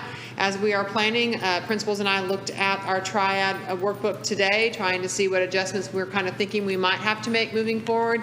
We'll have to, and I say in terms of a triad that the 3 campuses, they may have to... Give an example of one triad. Okay. Northside, Felty. So Northside, Felty, and Clift, I believe, are in a triad. And so if Clift only has 6 first graders who want online instruction, well, it may not be in the campus's best interest to have one teacher have 6 online, and then the other 2 first grade classrooms are way overloaded. They may be sitting at 30 apiece. Well, that doesn't work very well, but I can take those 6 online at Clift, combine them with maybe 7 online at Felty, and that makes one classroom of 13 for online, and then I can redistribute Clift's higher numbers in the other classrooms. So that's how the triads are functioning. And really right now we're looking pretty good. I just really have one concern area, and I'm going to keep watching it and make decisions on it on Wednesday, no later than Thursday. But the triad really is working well for the elementary model, but we do need some flexibility. We may have a classroom at 23. Of course, I don't want those to be on-campus classrooms because we're trying to social distance kids. And so we really don't want to put more kids in a classroom because we need to social distance them. So really, it's really related more to those online teachers that they may have 23, maybe 24, but that's just as they're flowing back and forth, and the numbers, we're just really uncertain of what the numbers are going to do. If we have a couple positive cases at a campus, that may put more kids into online learning for a little while. Parents may be more fearful, or if we go along and we're doing really well and we don't have positive tests, parents may want to bring them back onto on campus. And so we've got to have some flexibility with our numbers. And at the end of each 6 weeks? At the end of 6 weeks, it's going to be an everyday process, I'm afraid, but for sure at the end of the 6-week period, I think if we have a really smooth first 6 weeks with very few positive cases, I expect to see a lot of students returning to campus. We have been getting phone calls today, parents wanting to change their opinion, and most of them going, they had originally opted for online and now they're changing their mind and wanting campus. And so that chart is changing by the minute, literally. And so we're going to make the best decisions that we can moving forward. We're going to make them Wednesday and Thursday and let parents know their classroom teacher on Friday. And we're asking for flexibility and grace from our teachers and from our parents that we're doing the best that we can and we're making the best decisions that we can. We have to be mindful of GT students and ESL students and making sure that we are meeting their needs as well.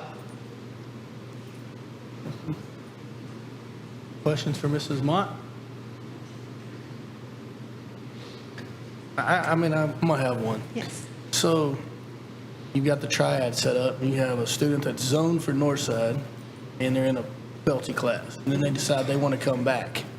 They're going to go to the campus that they're zoned for, correct? Not necessarily where the teacher Yes, was. they will always go to the zone. Now, I'm not talking about moving an on-campus Felty kid to a Simpson class or anything like that. The ones that are moving from campus to campus are only online students. So absolutely, when that student decides to come back to campus, they go to the campus they are zoned, which makes that puzzle all the more complicated, but that's okay. We will figure it out. All right, thank you. Any other questions? I had a question. Ms. Mott, you referred to cases. Are we going to give any kind of report? Are we going to give any kind of report, like on a regular basis, so that the parents will know if there are cases on campuses, or what is the plan with that? Yes, there is a plan for that. Ms. Bridges? Ms. Bridges is I'm perched to going to answer let her that. speak to that. So we want to make sure that any communication regarding positive COVID cases on campus is very standardized. So we have developed a form letter for each principal to use. They'll fill in their own campus information. They will receive that later this week. If there is a positive COVID case on campus, they will send that letter to all families on their campus and all staff members as well via school messenger email. Will they also report those that are being self-isolated or not? Once they're reported as out, we just report them as being out. We don't say when they come back. So if they're out for any reason, it's my understanding, thank you for asking that clarifying question. Once you're out, whether you're quarantined or self-quarantined, or the doctor says you have got to stay home, we report that we have a case on campus. Am I correct? Am I correct? And so a parent may be getting 5, I would think at a high school that size or some of the larger schools, there may be more than one note, because we don't say somebody on campus. The trigger for the reporting is going to be a lab confirmed case. So we'll be reporting all of the confirmed cases. Was that your question, Ms. Kriegel? Well, okay, so you're going to be reporting all the confirmed cases, and then are you also going to be reporting the people that have to go home with them because they're self-isolating or not?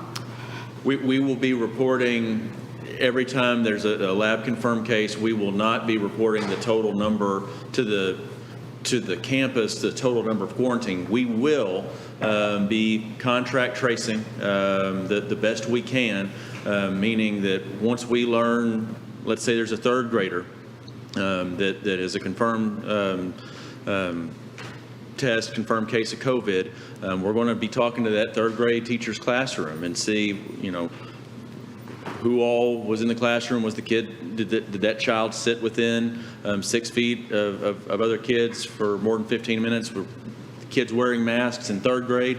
Likely not. So we're going to be notifying specifically parents of kids who may have been in the zone of a COVID confirmed student, and then informing as necessary who needs to be quarantined. We're not going to notify the entire campus of everyone that's quarantined, but we will be notifying the campus anytime there's a confirmed case on campus, and we'll be making specific contact, not just the generic communication to the campus that goes to all campus, but we'll be making specific contact to parents if we believe that there's been close contact, as that's been defined by TEA and CDC. So in your example, some kids may decide to self-quarantine, and some parents may decide to quarantine their kid. Some may decide to send them back to third grade the next day, and that's not our choice. That would be their choice. Is that correct? Examples are similar to athletics, where general notice has gone to everyone in the camp, but specific notice has then been made to specific camps. So if it's a lineman, then more information is being given to the linemen and their families. And I'm just saying that generically. I'm not saying that we've had a confirmed case among a lineman. But, if you're talking about a specific group, same with band. If it's within one instrumental section and not the entire group, then we're giving more specific information to the parents within the zone where a confirmed case has been, whether that's a staff member or a student.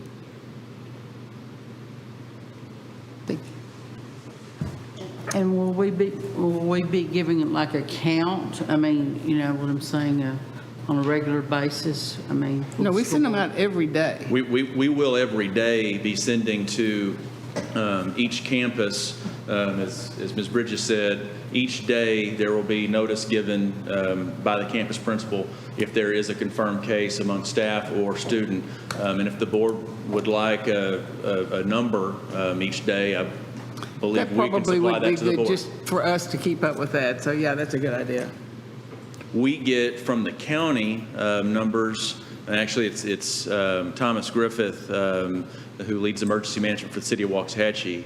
He gives us the county number and the city numbers each day, and we've been incredibly appreciative of getting that number each day, and we're using those numbers to base our determination on what threat level would be. If we had students on campus today, we'd be on our moderate level, which is very similar to our significant level, but it's that step closer.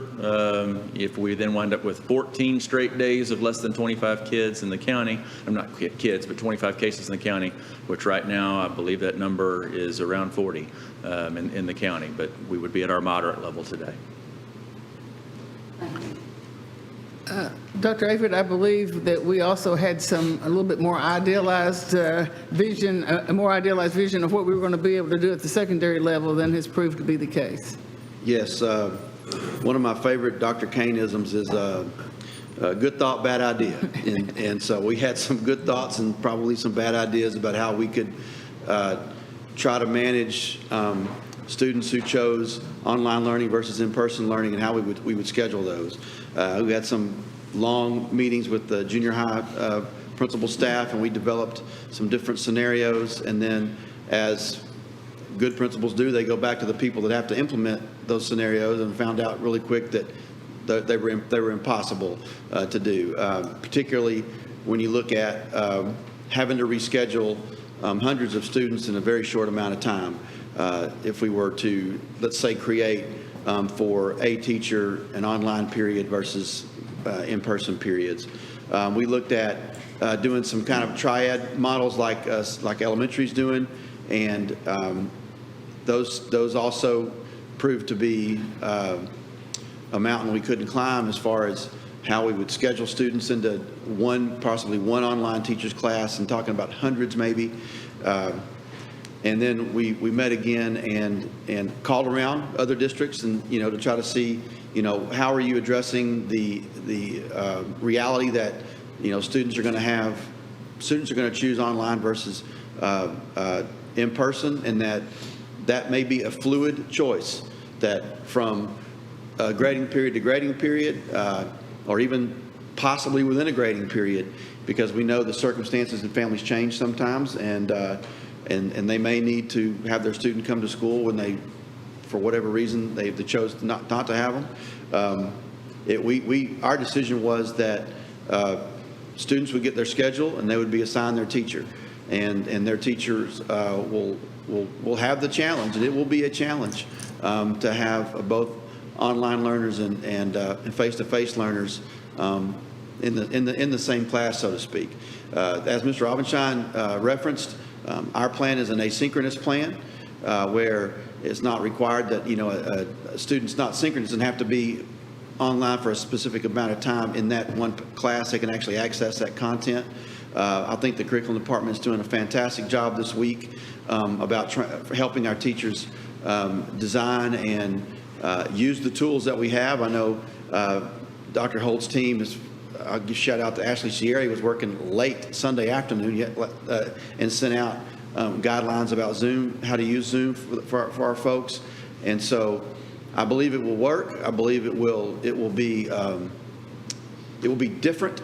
And I think we all recognize that we're in a real crossroads of change right now and how we deliver instruction because of the situation that we're in. And I, for one, I'm confident in the leadership of the campuses, and I'm confident that our teachers are going to step up and serve our kids. And so, again, we looked at trying to make, not to make it easy, because it's not going to be easy, but to make it as painless as possible. And we weren't able to make it like we want to make it. We also had an issue with at the secondary level. You have many singleton type folks who do one thing, or there's only two of them that do that thing. And while you may have some students that choose to be online, let's say that are in welding, the majority are not. They're face to face. And so how is that teacher how are we going to move those online kids to one teacher that we really don't even have? And so staffing was also a concern. And so that's where we landed. And I'm happy to answer any questions about that, but that's where we are. The last thing I want to mention, I know it's been in the media, in the press, especially, in a school in Georgia where obviously they're not enforcing mask requirements like we're going to enforce. And there was a picture of an exceptionally crowded high school hall and no one was wearing a mask, and that's caused a furor. It would have caused a furor with me if I was the high school principal there and we had a mask order and no one was wearing it. I'd have been upset. And so the TEA attendance and enrollment FAQ that was updated on August the 4th does allow for high schools 9 through 12, if they choose to go to a hybrid model where maybe we only have a certain amount of students come per day, and that at least 40% of their instruction is on 40% of their instruction has to be on the campus. The other part can be remote. Well, one of the problems with that is that our first day of school for students is Monday the 17th. That was updated on the 4th. The requirements are you have to turn in a waiver for that, and it has to be turned in 2 weeks prior to your first day of in-person instruction. So we were out of the window from the get-go. I have reached out to TEA. I haven't gotten an answer yet. I did call them today and spoke. Actually, when I called, it sounded like the person was driving in their car when they answered the phone. It was really crazy. And then they forwarded me to the waivers department, who answered on the first ring, which I was very surprised. And then they did not know the answer. So they suggested that I send my question to disasterinfo@tea.texas.gov. So I did that, and I'm waiting to hear. My specific question is, if we get into the year, if we get into the short term, and we see the need or we desire to move to a model like that as a result of a high infection rate, are we able to do so after we've already started? That's the question I've asked. I'm waiting for the answer. Questions for Dr. Avery? Questions or comments, Dr. Avery? Thank you very much, sir. Thank you. Anyone else for COVID? Yes. Another area that we were dreaming of was that the exact number of online teachers who wanted to teach online would be the exact number we needed, and the ones who wanted to teach face-to-face would be the exact number we needed, and that teachers would feel like they could be isolated in a classroom. So Ms. James is going to talk a bit about teacher who can be in the classroom and still be isolated and working from home. Yes. versus working from home. Yes, we've had some requests for teachers to be isolated or work from home, whichever one of the options. And basically, Yeah, he's pointing at somebody, it must be you. Me? Hello, hello, hello. Oh, I'm sorry. So basically, when we're reviewing our notes, looking to see what's going on, and the district's really interest in having all teachers on campus, we do have areas of isolation for our individual teachers who have to be isolated from the general public or from students. And basically, they will not be able to service as any additional duties on the campus, and they will have the opportunity to have extra appliances or electronics in their classrooms so that they can access like a refrigerator, microwave, toaster, so on and so forth, so they can eat within that classroom. And then this too, with the cleaning, the safety cleaning and deep cleaning that we do every day, those same classrooms will get the same deep cleaning every day. We do advise them to watch and coming in, gauge the time they can come in without being exposed to other people, and we've advised them to put something on their doors letting them know that no entry is allowed. So.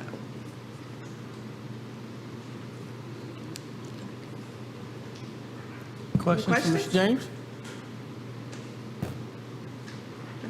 Okay, thank you. Anyone else? Okay. I've never been in a district or been in education that we had 3 calendars from, what was it, March? Because I think we adopted that calendar right before we left. We've had 3 different calendars, and I've certainly never had 3 different football schedules. But because we got a new football schedule, because UIL is making us go to a zone schedule, our designated homecoming game is now away. And because I'm pretty certain nobody wants our homecoming game to be in Lake Ridge, I will be bringing the calendar back to you to decide what we're going to do. I'd like to have a little bit more time to talk to Coach Reed and to look at this, but we had it scheduled for November 6th, so we have a little bit of time, and I'll get back with you. I just don't want you to be shocked when you see calendar again on the agenda. And then I think Ms. Bridges is going to update us on the latest numbers for our online versus face-to-face. Yes, ma'am. So board, you've been receiving periodic updates on the number of online learning applications we've received. The total number when we closed the application today was 3,955 applications for online learning. Now, we do believe that those numbers are inflated by at least 15 to 20% because we have duplicate entries, we have people who have changed their minds, and we have some other errors in the data on those Google Forms. Our PEAMS people and our technology team have been amazing at helping us find solutions. So they are in the process of uploading the final information from the Google form into Skyward. So tomorrow we should have a final report. I believe the total number of applications once we take out the erroneous information will be 3,100 to 3,300. So really right about a third of our students like we had anticipated. Special programs, 68.5% are not in a special program. So there will be fewer accommodations for those students, but our special education teams, our bilingual team, our GT team, they will all work to accommodate the kids who will be online learning. And at the different grade levels, it's very interesting. It's pretty well spaced among, or pretty well distributed among the different grade levels. So, yes, sir. Do you have a number on how many of those need a device? Oh, yes. And also how many of them will need internet access? Yes, sir. 1,101 applicants indicated they do not have a device at home to use for online learning. Now, one thing to remember is that these applications are for individual students. They are not for a family. So there may be cases in which, if we need them to, students in the same family could share a device, but we are working to get each child an individual device. And then 163 applicants do not have internet access at home. So we are working, our technology team is working to provide hotspots as well for those students. Question for Ms. Bridges? How are we addressing kids that are off the grid, like kids that haven't declared one way or the other? Are we following up with those kids that we haven't heard from? So, and I'm sorry that I don't have a updated number on actual online registration, but our PEMS people let me know last week that it actually looks like our returning student registration is coming in more quickly than normal. So, our hope is that we will not have a ton of kids who are off the grid, that we can account for all of those students.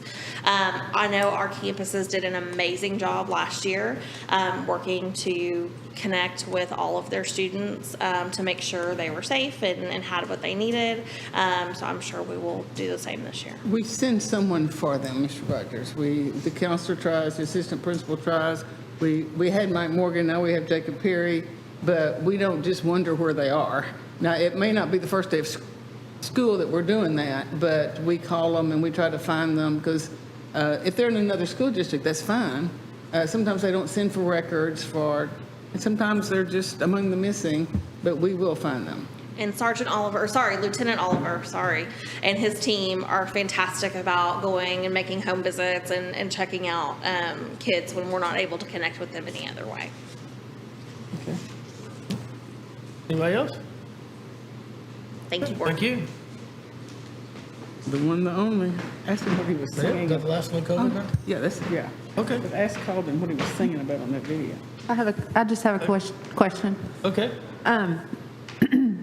I'm assuming that this week, probably maybe some students and parents will be getting some emails about, I know sometimes we tend to put things on the website, post it on Facebook, that sort of thing. Are we going to be following up with emails to parents and students so they'll know what to expect when they come back?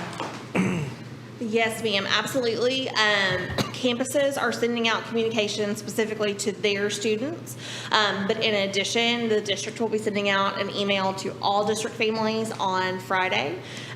We will have information for them, but we will also have a video for them that will have similar information as our Convocation video, but tailored to families. So no bloopers. There will be no bloopers in the family videos. We didn't make any bloopers on that. That's right. So, yes, ma'am. No else? Okay, next item, be item H, budget update. Mr. Cullen, I was instructed to ask you what you were singing about on that video. Was that a song? I have no idea, but I can tell you right now that I'm a whole lot better at finance than I am singing. If Mr. Morgan was still here, I'd tell him that I'm open to lessons, but I don't know that he's got enough time, talent, or energy for that. So, Board, tonight we'll do a real quick budget update. This was going to be 40 slides, but in the interest of time, we'll pare it down to 5. I think we can get through this. The majority of it's going to be in your hands or in front of you with the budget book that was distributed. You have a copy of it in your board packet as well. This is just since our last meeting, which was 2 weeks ago. These are some of the things that we go through, some of the challenges as we're trying to build the budget. This is part of the reason that we don't feel comfortable with announcing raises in March and things like that, because just in 2 weeks, we lost $117 million in net taxable values with updates from the appraisal district. $117 million is a lot. That funds a lot of teachers. And so it was not that bad of a hit to the district because we were going off the original April estimate that was out there. You see that number is about half of that. It's about $65 million. So right now our net taxable values are about $65 million lower than the original estimate that we got in April.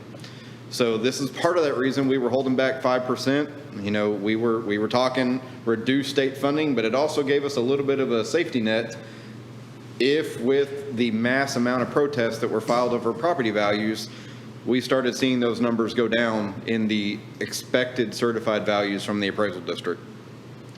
Another issue that came up recently is we got our insurance renewal quote, and rates on insurance went up about 17% due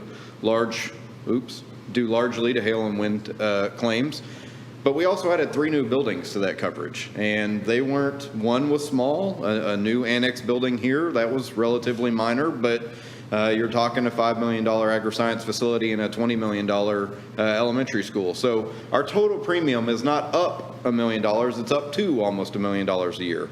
We will be doing an RFP next year for insurance services. We generally do that about every 5 years.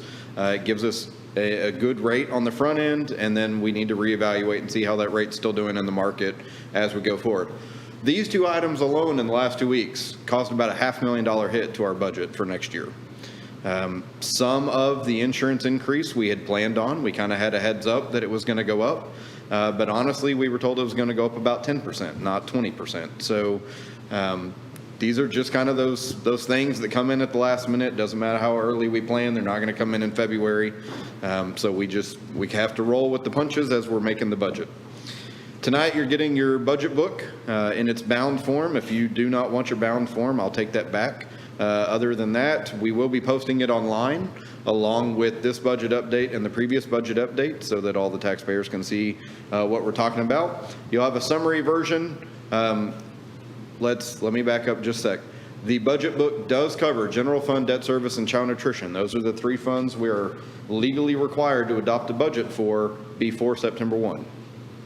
When it comes to the federal funds, as we get NOGAs or notice of grant awards from TEA or the other awarding agencies, we will set up a budget. That information will be given to you during financial updates at subsequent board meetings, but those are not legally required to be adopted as of September 1. It's just general fund, debt service, and child nutrition. So within your budget books, you will see a summary for all the funds. You'll see detailed reports, revenues and expenditures for all 3 funds, comparison reports this year to last year, and then a 5-year budget trend and utilization report. This is only on the general fund. If you would like that information for the other funds, I'd be happy to provide that to you. It will be kind of boring for the debt service fund because it's all one function, but if that's something that you desire, I'd be happy to provide that to you. Want to remind you, the budget book will contain the planning estimate for reduced state funding that we've been talking about, that 5% reduction. When you see the budget, though, on August 31 for adoption, it will not include that 5% reduction in state revenue. That's because as part of our first report, our budget and our actual have to be within a 3% margin of error.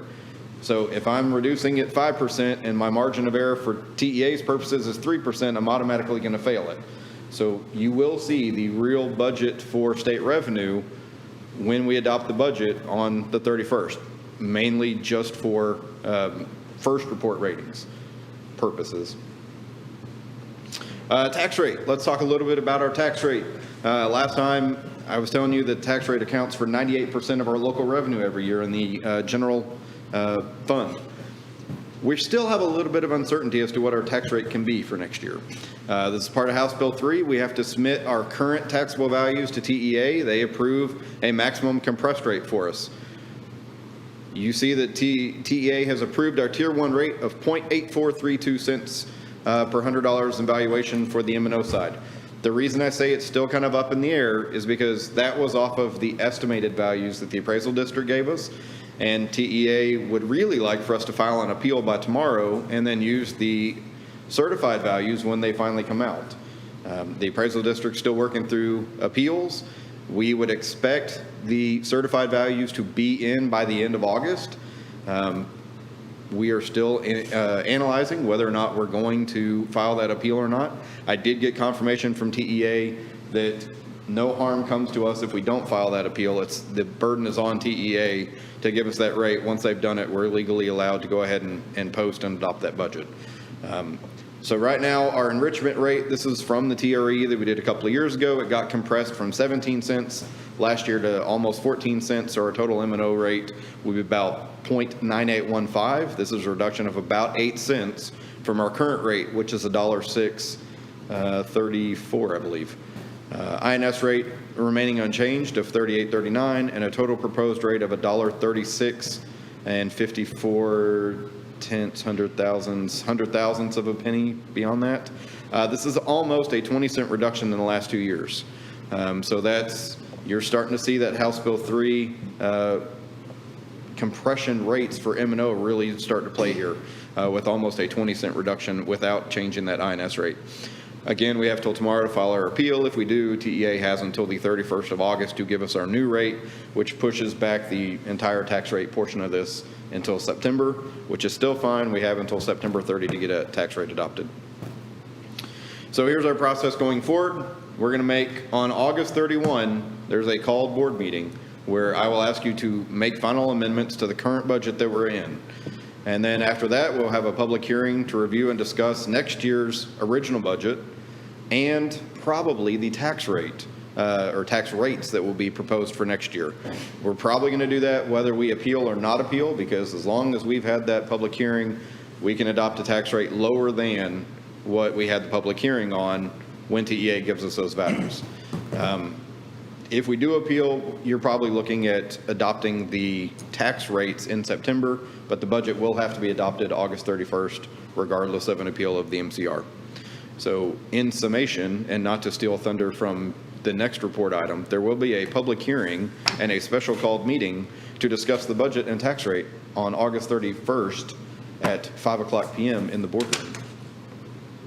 And that is the next item, so since it's included. Any questions or comment from Mr. Collin?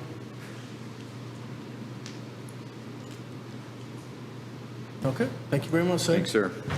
Okay, item number 8 will be our consent agenda, where we have items A through O. It's a lot of individual items. We can take these all in one motion, or if there's one particular one or multiple ones you would like to remove, we can take those individually. However the board wants to proceed.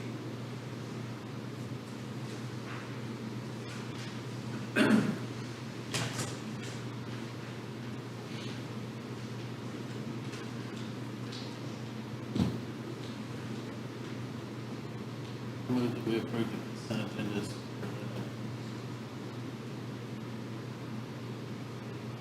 Items A through. Items A through. Thank you. Motion by Mr. Schofield, second. Second. Second by Mr. Rogers. Is there any discussion on the consent agenda, items A through O? Okay. All in favor, say aye. Aye. All opposed, say nay. Motion carries 7-0, and I will entertain a motion to adjourn. By Mr. McCutcheon. Second by Mr. Schofield. All in favor, say aye. Aye. Opposed, say nay. Motion carries 7-0. Thank you guys very much.